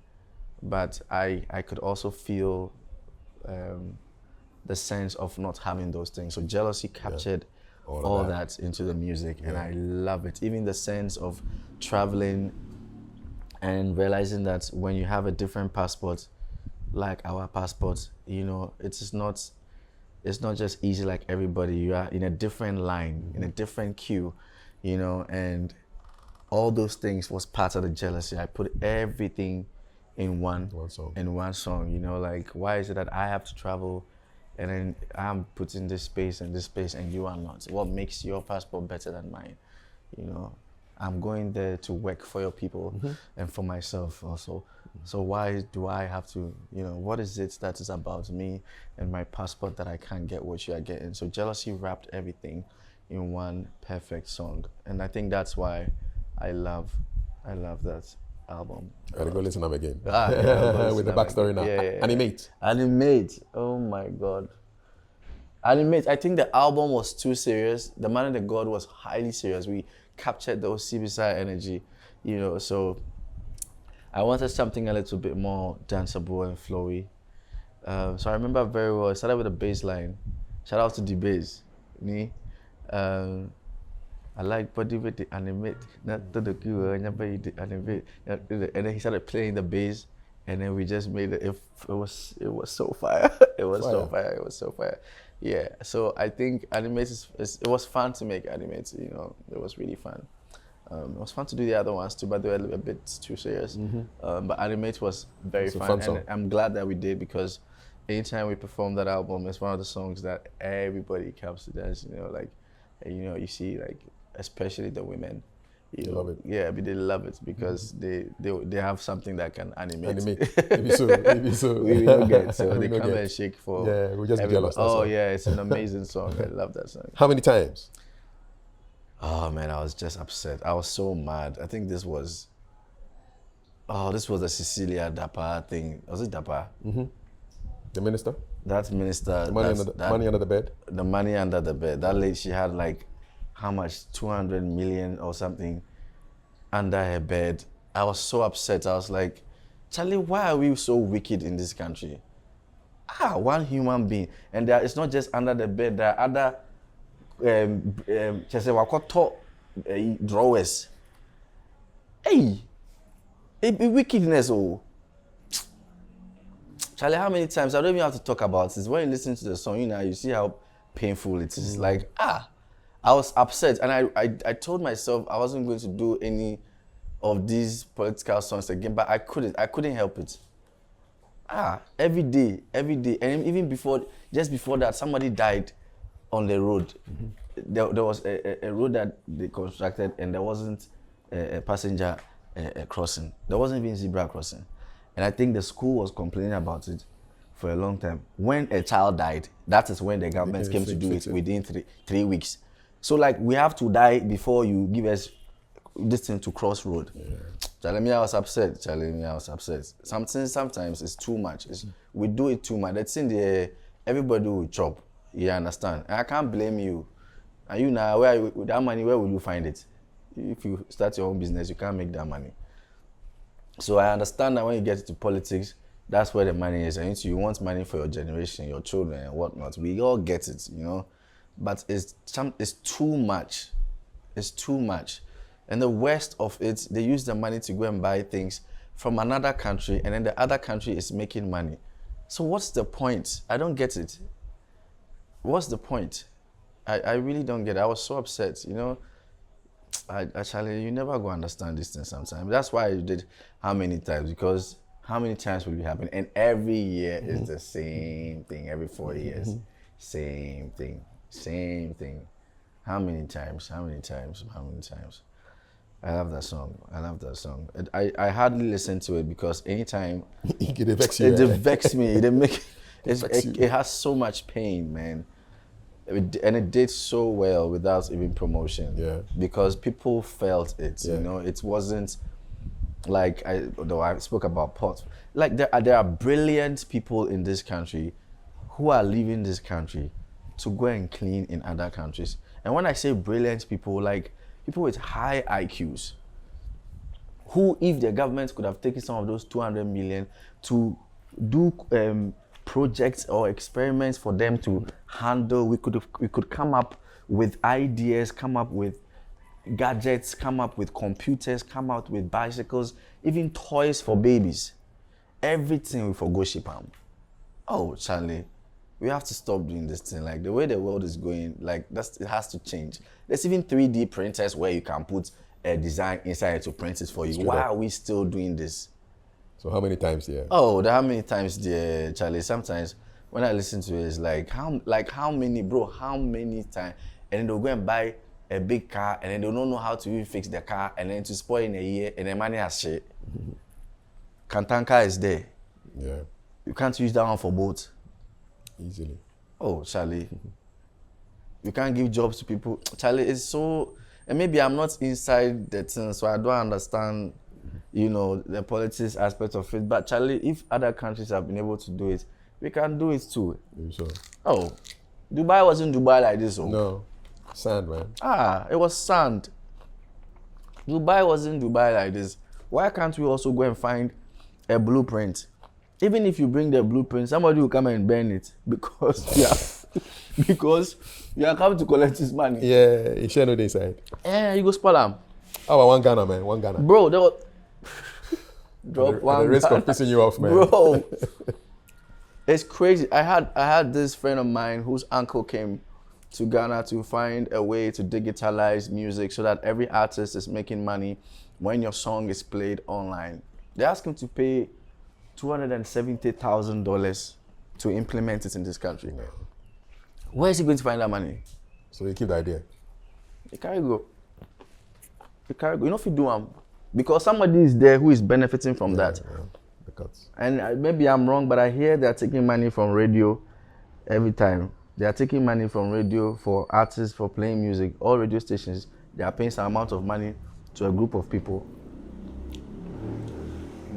We are here, we are doing ourselves. I don't know which group of people, but it's okay. The only time I collected money from a group of people in this country because of music and royalties, it was once. To date, I don't collect again. How much they pay you? I don't know if you talk I'm safe. Because I don't know if it be embarrassing or it be sad or it be good or not, because maybe somebody your own self no good past my own. But it was money, so I collected it. And I didn't collect it because of the money. I collected it because it was annoying me that they are chopping it. And they'll be looking at me like you're ungrateful, but fuck this shit. I'm working my ass off. We are all working our ass off. So no matter how ungrateful or whatever it is we are, you to do your job and find opportunities for artists in Ghana. There are countries who are giving money out to artists to do their albums. Yeah. I don't even think there's anything like that in this country where you can write a proposal. I'm coming to write an album on African destiny or African heritage. This album we did to celebrate Osibisa, they could have sponsored it. True. Somebody in parliament could have sponsored that to keep the name of Osibisa going. But we will not do it. And those same people will go to Nigeria and go and visit Fela's shrine, Fela Kuti. Meanwhile, your people are here today. I mean, shout outs to you. Not that I'm throwing shade, but like what I'm trying to say is, if you can see how somebody has been able to like idolize their creative person from their country so much that people are traveling there to go and visit the home of this person. Are we saying we can't do all these things for like Ebo tailors and all this? We can't do anything like that. How hard is it to be a musician in Ghana? Bro, he hard pass. Just had the chop ginger. He hard pass. If you no chop, you go sick die. If you chop ginger, because if you sick self, we go hospital, you go fee pay. Your head go tear. Registration should be 550 cedis. What are you? It's hard though, bro. I'm saying it like it's funny, but it's hard. But what makes it fun is the music. The music is what makes it fun. The people is what makes it fun. Traveling is what makes it fun. Meeting different kinds of people, that makes it fun. People who don't even understand your language but are connected with your music. These are the things that are saving us. Now we are tired. We are tired. Everybody will come, want to make a difference for artists in it. You stop, they believe them. Believe. Believe is a strong word though. This might not be religion. Believe is a strong word. It's disgusting, it's shameful, and it's even shameless. I don't even know how they even show their faces anywhere. I can't name anybody that can put their hands on their chest and say they have done. I've not seen it. Unless the people I'm working with, that's fine. But if you like, let's mention somebody who has come and done a drastic change in the music industry because they positioned them in the government sector.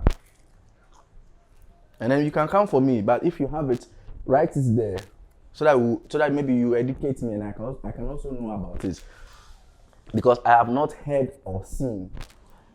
Just take a moment to remind you, if you're not yet subscribed, this is the time to do it and hit the notification bell so that you can get notified when new content comes around. Hanging with Worlasi, musician, paint artist, and activist, and we are in full activist mode now. Small. Right now they bought too much. Yeah. Oh.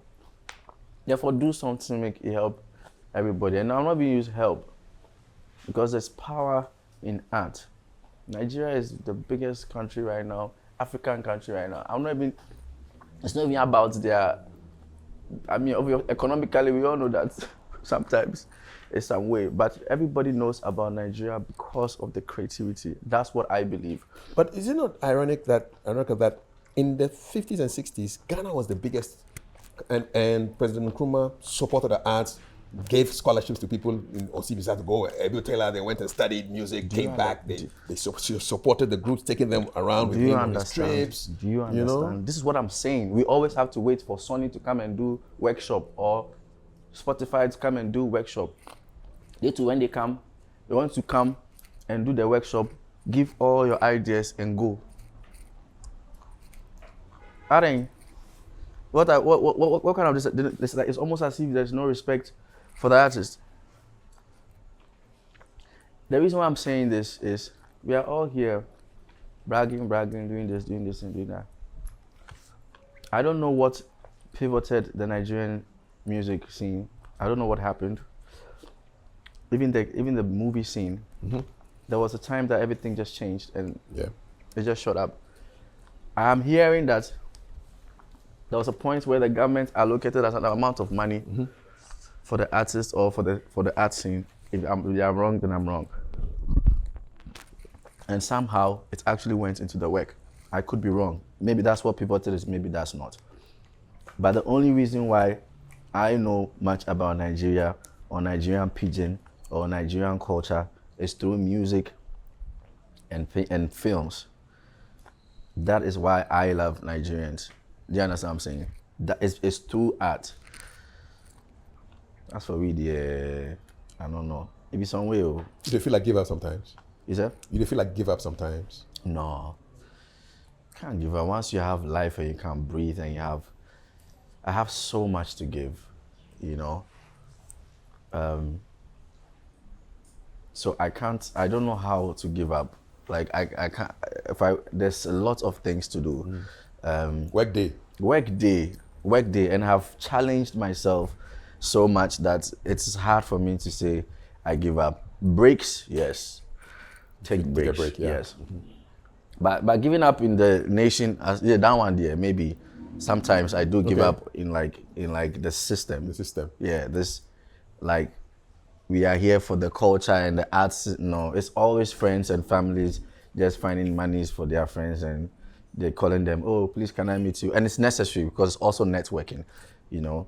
But I think it has to surpass the networking thing. You know, it has to be about an agenda for the music scene or the art scene, where it's going to be in the next 10 years. How can we make sure that we are on the planet and everybody's talking about Ghanaian art, Ghanaian music, or Ghanaian film for the next 10 years? That will be the What is the plan? Exactly. What is the plan so that it moves accordingly?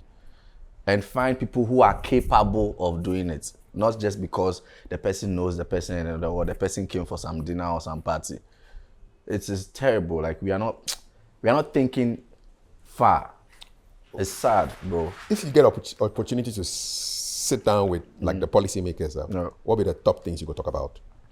Planning, 10 years, 50 years, 100 years planning. Also monetization. How to monetize art, how to monetize creativity, how writers can get paid, how DJs can get paid, how properly. It's not just, do you understand? Like how people who are creating things can get paid. We only think somebody holding a pen and a paper is the one that's supposed to get more money. Even those one cry and they knock themselves. Well, what are they really even creating? Exactly. You understand? Exactly. So that is where my problem is. There's this sense of.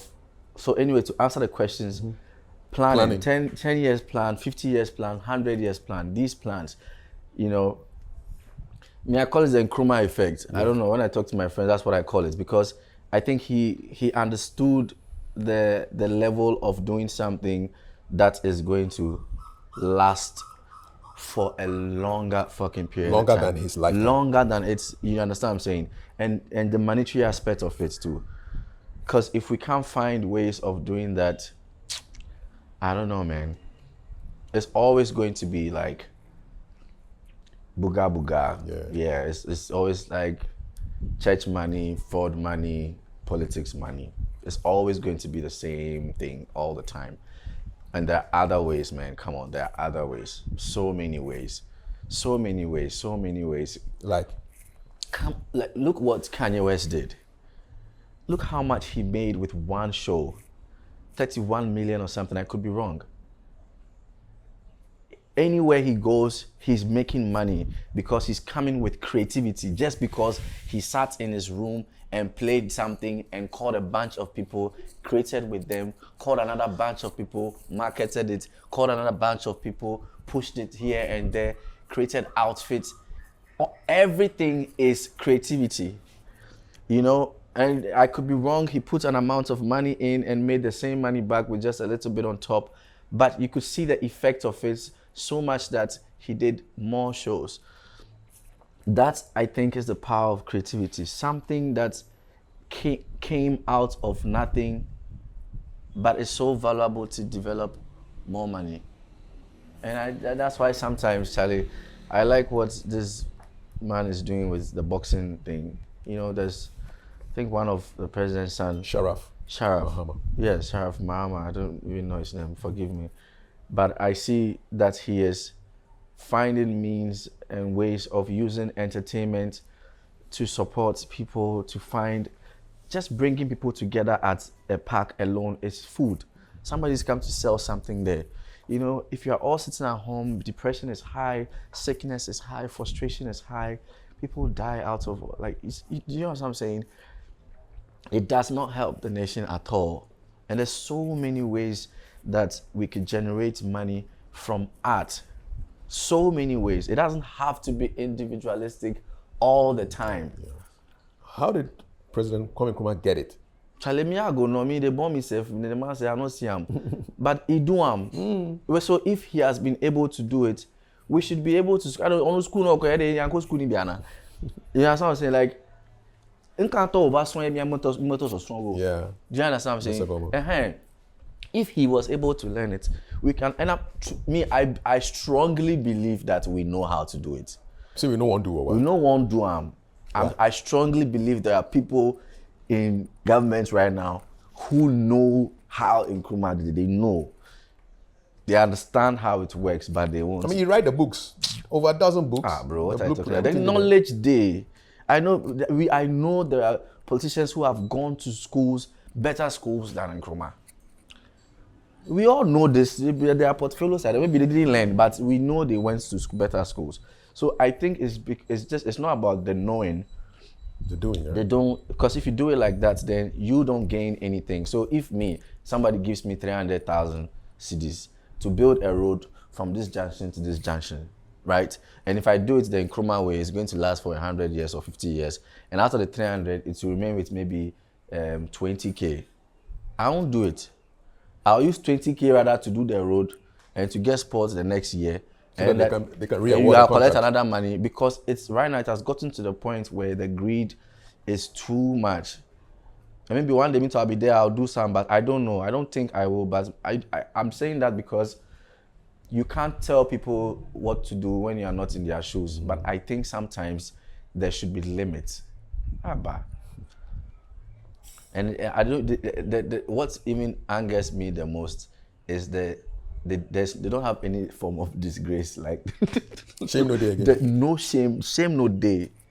Shame no day. Shame no day again. Shame no day again. But things will happen. And those things that will happen will cause pain to some people. And that pain will let things change. I know it will happen. And when it happens, don't say, because I said it here, I know something about it. I don't know anything. I just know That will happen. that things will happen. All the monies you people are stolen for your children, something will happen. And you people will be very, very sad. You'll be very, very sad about it to cause something big, and then that's when you start understanding that it is not free. Make you talk about maybe something happier. Walla Fest. Voila first. Yeah, man. Bringing art and music together. Yes. Charlie, it's serious. Oh. I think Voila First, collaboration with Voila First, and I think Antoine Mensah, I cannot leave his name out of this. The presenter. A presenter is one of the people that helped me coin it into a more structural format. And this is what I mean by having team and having people. Yes, the to Kanye work West with. style thing. Exactly, so it makes things better. Monetary wise, it wasn't making sense because the capacity was small, but there was a lot of people involved in a very small capacity. So here's the case: the money has to be spread out thin, but at the same time. But it was good. It was okay. I think Walla Fest was, they were there. It's a great time to have Walla Fest. I really enjoyed it. I'm still enjoying it. When's the next edition? Next edition must be. It might be September 23rd. Okay.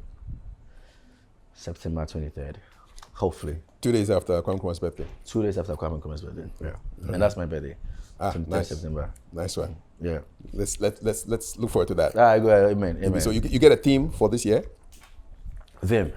Yes. Voices in my head. Voices in my head. Maybe so. Yeah. A couple of quick ones before we before we go, say okay. full stop. The battery is dying. Musician versus artist versus activist. Which one leads now? This activist thing, I think we should remove it from my name. All bloggers out there, please, let's remove activists because the pain I'm feeling, everybody too is feeling it. It's just that you see Ghana people won't make you lead. Yeah, no, I'm not. You don't want to lead I don't again. come lead anybody. You don't want to lead? I'm frustrated. I'm expressing my frustration. It ends there. I've not gotten to the point that I can boldly say I can lead a group of people to anything. No, I have gone through this life and this country, and what it has taught me is what I am singing about. It ends there. Activists are doing amazing things. I cannot add myself to them yet. I know activists who are doing things, like they have done things, like they stand in front of bullets and, bro, I don't reach that. Nah. Can maybe call you advocate? That have to be cool. The English is for you to use media, I don't mind, but I can just tell you that I'm only saying what I'm saying because of what I've been Personal through. experience. Yes, and I'm glad that people also are also going through the same thing, you know? So I would say nothing comes first because it's all me, you know? I am everything, I'm all of it, so I can't put one before the other. Yeah, it's all, they rotate. Once Charlie, your shoe is nice, man. Hey. Bro, I watched the shoes, bro. Fuck. Charlie, your this is Kete. Hey, this is Avo. Avo, yeah. I like it. Oh, yes. This one I made it specially. I like the color, so I told them to do it. So, where they make up for? Mofa. Mefa? Yes. Oh, okay. Bato area. Yeah. But he has moved closer to Tema. Okay. Yeah, So this is like traditional cloth. It's a traditional cloth. It's a traditional cloth. It's actually made for me, the color, the design, everything. So you will not find the same thing anyway, unless he has gone to do it for people.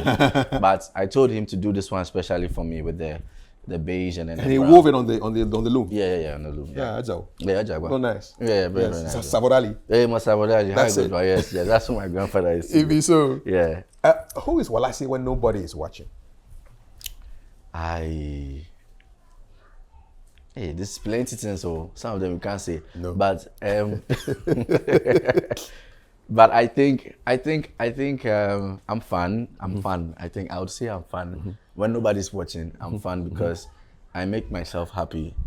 When you're not painting and making music, Yeah. what are you doing? Watching something. I love movies. Okay, what type? Good question. I like movies like The Count of Monte Cristo. Okay. You know, Historical drama? the historical drama. Okay. Yeah, I like historical movies. I loved Game of Thrones too. Okay. Yeah, The Hobbit, maybe Fantasy. fantasy, a little bit of fantasy, Lord of the Rings, that side. And then Godfather, Okay. that Crime. one too. I can't choose. Yeah, but It's horror broad. movies, nah. Okay. You don't go, even when you're a kid?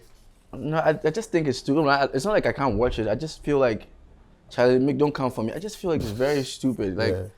I know everybody will die at the end. Why am I watching 2 hours? Of people dying one by one. One by one, like they would all die. Like at the end of the day, you all die, and some of them too. Maybe the fun is this, wondering who's dying next. Then they go swerve you. So It's too much for my. I'd rather watch something that I can learn from about life. Okay. You know. That's it. You can't learn from horror. Yeah, you can learn from horror, but how many times will a vampire come and bite your neck, bro? How about books, man? Books. What do they read? So right now they do audio books. Yes. Books, to be very honest, I can't even sit here and lie to anybody. An audiobook is a book, man. Yeah, but I wouldn't say I've read a lot of books, but I have listened to a lot of audiobooks. Not a lot, a little bit. Which The are Art books? of War. Okay. The Chinese author. Yeah, the Chinese author. Right now I'm listening to Have you read The War of Art? The War of Art. Look for it. It's a play. No, I've not seen that one. Yes, it's for creative. No. But I'll check The that War one. of Art. Yeah, I'll check it out. It is on YouTube. Yeah, and then the skill of concentration or something. Okay. I've forgotten. Is it a skill of? It has something to do with concentration. Focus. Yeah, focus. Because I think sometimes I find it difficult to do one thing at the same time. So it helps me to understand. It's the curse of multi-talented people. Yo, it's crazy. When you can do many things well. Yeah, but yeah. Focus be hard. Yeah. So I listened to that too, and now I'm listening to The Alchemist. Okay. Yeah. So yeah, these are some of the books. But I have some books. Is it a book of art? A book written by Rick Rubin. I think it's a book of an artist or a book of art. Okay. It's this grey book, and it's written by Rick Rubin. It's almost like a Bible for artists. Nice. I love that book. I recommend everybody gets it. It's a brilliant book. And Rick Rubin is highly artistic, so that's one of the books that I would suggest every artist should get. Yeah. Is your music healing you or exposing you?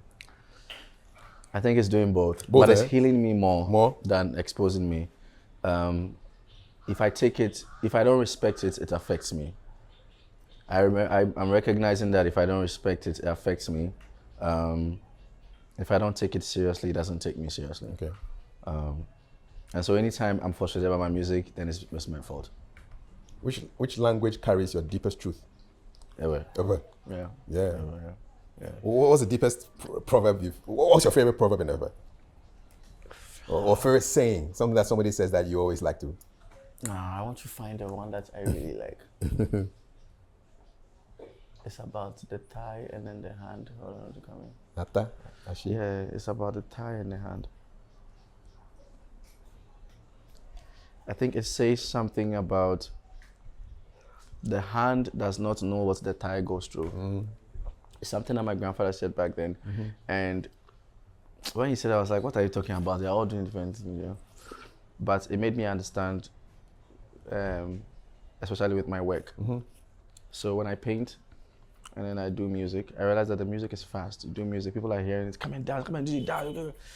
Art, if you have to do 5 layers to get an effect, you have to do your 5 layers. To get to no shortcut. No shortcut. Music, right now, you can use Suno, you can call art. AI is not helping you in art if you are doing digital art? Digital art, I don't even do digital art, I do traditional art. Okay. So AI is helping with art somehow, but like, it's always best to have a live model. Yeah. So I think that's proverb. When I was growing up, I started understanding it more, that everything has its own thing that it does. You can't work with your hand.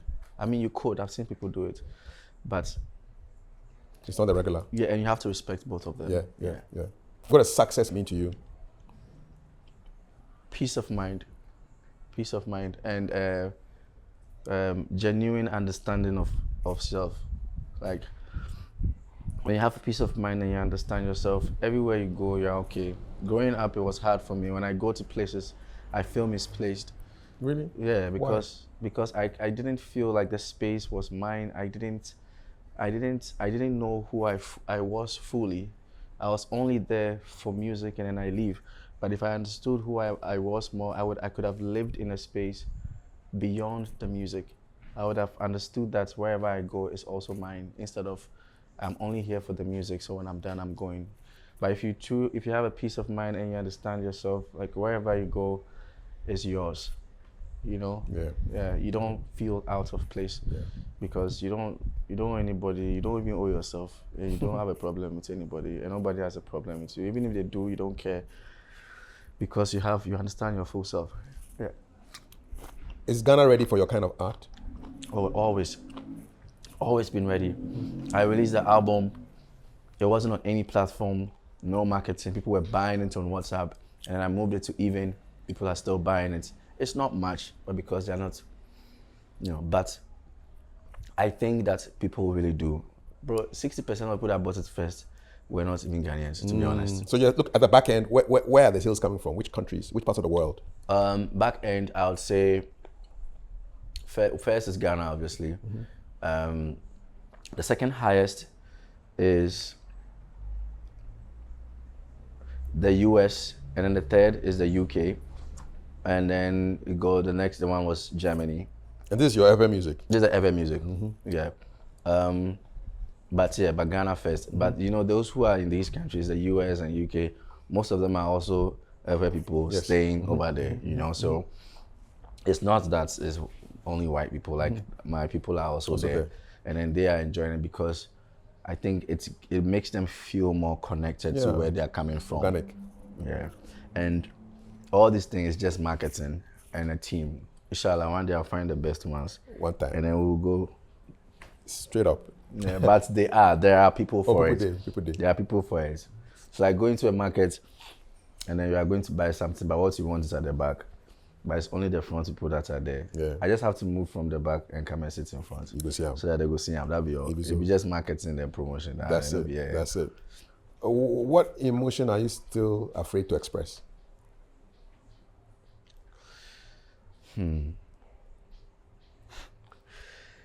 I think it's like intimacy. Intimacy, because it's almost like you don't know where it gets to. Even though I'm doing all this music and arts and things, it's just I'm beginning to understand that the other life, which is the interior life, it's a whole different world altogether, and is it scary sometimes? No, it's not scary, it's fun, it's nice, but building it and keeping it and holding it and making it become something, it's not easy, because you are dealing with somebody else. I can sit here and talk about self every day, but if I cannot join that self with somebody else, it becomes very tough. So like, I'm really scared of like intentional intimacy because you have to ask yourself, where is this going? Where can it go? Will it last for a long time? And if it doesn't, how will it end? It's a whole lot. It's not just you. Yeah. It involves somebody else. Yeah.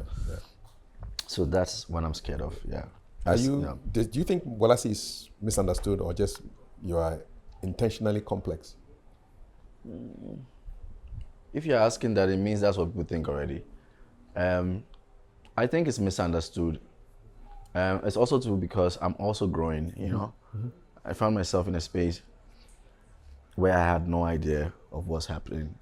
Most of my colleagues grew up doing music when they were like 6. Yeah, you came in quite late. I came in late, like my 20s. Like I started discovering and making music very late. So it's not something that I don't even worry about what they feel about it. But how I grow in my music is highly important to me. Because like I said, it heals me. So like everything is going on, it's fine. Because you can't understand anybody from afar anyways. No, so gotta get close. So I think it's misunderstanding. I don't pretentiously try to be complicated. I can say I don't probably even like the crowd, to be honest. And that makes it difficult for my work because I need to network and do all that. So it might seem from afar that I'm complicated or I don't want to be amongst people, but if I'm always walking around jamming with people, what time would I used to Do your work. Yeah, actually. What would your painting say about your music? I can't tell yet because I'm yet to explore and I'm still building that. But I think what it will do, what it will do is it will harmonize the music. It will let people understand a full circle of Worlasi even better, so they can see my music instead of hear my music. Okay. And if you were talking about planning, so in 20 years or 50 years, what will Worlasi mean, hopefully? A way of life. I think that's where I'm trying to get to, and I hope it gets there. I'm trying to correct my wrongs. I'm trying to understand what I can be, what I used to be, and what somebody else could be when I'm not here. And because of that, I think Worlasi will represent a way of life. And I'm working entirely and really hard on that. It will come in so many forms. It will come in music, it will come in art, it will come in books, but I think it will be a way of life. You know, at the end of the conversation, I always ask the guest who he or she would like to recommend. When we interviewed episode recommended you. Oh, yeah. So I'm glad this is happening. Oh, yeah. Yes. Yeah. So who do you recommend that I have a chat with one of these days? I would say Akan. Akan, Yeah. the rapper. Yeah, Akan, the rapper. I think you should interview Akan. He's a brilliant, one of the well-spoken artists. Yeah, I could be wrong. Okay. Yeah. I won't say talk of the devil, talk of the angel. We have episode here on the line. Hey! Episode, what's up? Waska! Make you talk to your man small. Waska, Alvi. Hey, I see you suggest me. I swear. Yeah, so they can't do on a garden here inside. Shall we day inside? Wicked. Yeah. Everything nice. Charlie, I for come down. If you come to the studio. Come to the studio. Which are you? A day Christian Village. Then they record right now. Yeah. Oh, Yeah. Yeah, you did part of the recording. You did the recording inside. and today episode they air. They air today. Yes, 5 p.m. yeah. Yes, big yes. Up, big up, father. Yeah, man. Episode, Charlie. Thanks a lot, man.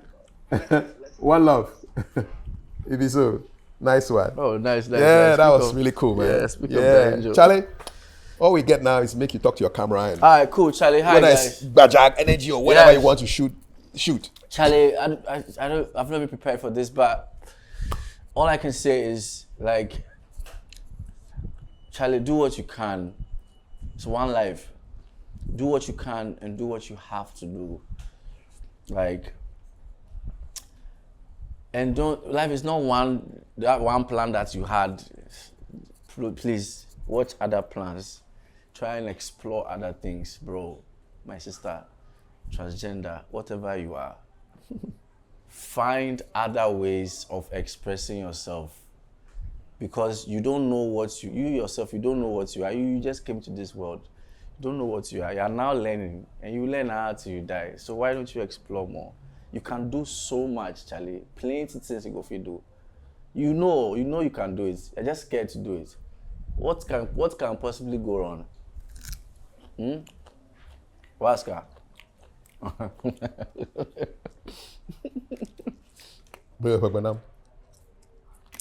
Go hard small. Yeah, so small one. The man can touch him all. Like Bayamo. Wagba the Kakwe. You have a song like that? Yes. The Kakwe. No ya. Ovaga. No ya kova. No ga akoga. Agbabanga. Onyonyoga. Voa agba the Kakwe. Nada jima la jibaya wea. Wakatan. Na lafia na we. No jibaya fida ha. Jafma. And if you make a mistake, now we will mo jojo mo Dashinchi, you are not a god. Mama wunenyo. You're a human being. Explore everything, bro. You know how you know be deep, oh. And life is simple. You're not getting what you want because you know what to do, but you can't do it. Because you know how to get there. Anyanko jebona o matawo because of a form. We are do our blogger, I love my blogger, we are one year, but Charlie, It's one or one. If you die, you are gone. They don't explore. Waska. One time. My last question, what Waska they mean? So Waska, this one, have you finished recording? No, we are still recording. Oh. Waska means everything but nothing. Okay. So for example, if a fine girl is passing right now, Waska. If I meet my friends, Waska. If you do something, I'm like, Waska. So it means everything, but at the same time, it means nothing. Do you understand? And that's my conversation with Worlasi. Let's be in the comments. And if you haven't subscribed, please make sure you do so right now. My name is Kafui Dey. Waska. Waska. Charlie, thank you for this opportunity. I enjoyed that, man. I love the people who are coming on your distance. Not, hey, Charlie. Aquela. Just BBC level shit, bro. Aquela. The information you are gathering for Ghana Aquela. is very important. Aquela. Backstories. I'm always interested in the backstories. Yeah, that's the part. So when they called me, I even told him, but why are you calling me? Like you are going for people who have like history. No. An episode recommended you. Yeah, thanks, man. Yeah, he Thanks. did. He recommended you. I said, Charlie, let's go with the recommendation. If I'm alive in 30 years, I want to do it again. Yeah. It would be interesting to look back, man. We have to look back at this. Yeah. It'll be really nice. Really, really good. Yeah, you let people know where Where you're is coming that? from. Yeah. And if I've changed my... Yeah, exactly. The backstory is always the important thing. Yeah. Always. I never know say you do office job. Oh, I do. Nobody know. Nobody know. Yeah. I do on 1 year. Cool. Charlie, for your shirt and tie. Bro, my shoes spoil every time. If for the polish them. Yeah. Bro. See, but then you also now understand how those guys think. And how they are also suffering. Yes.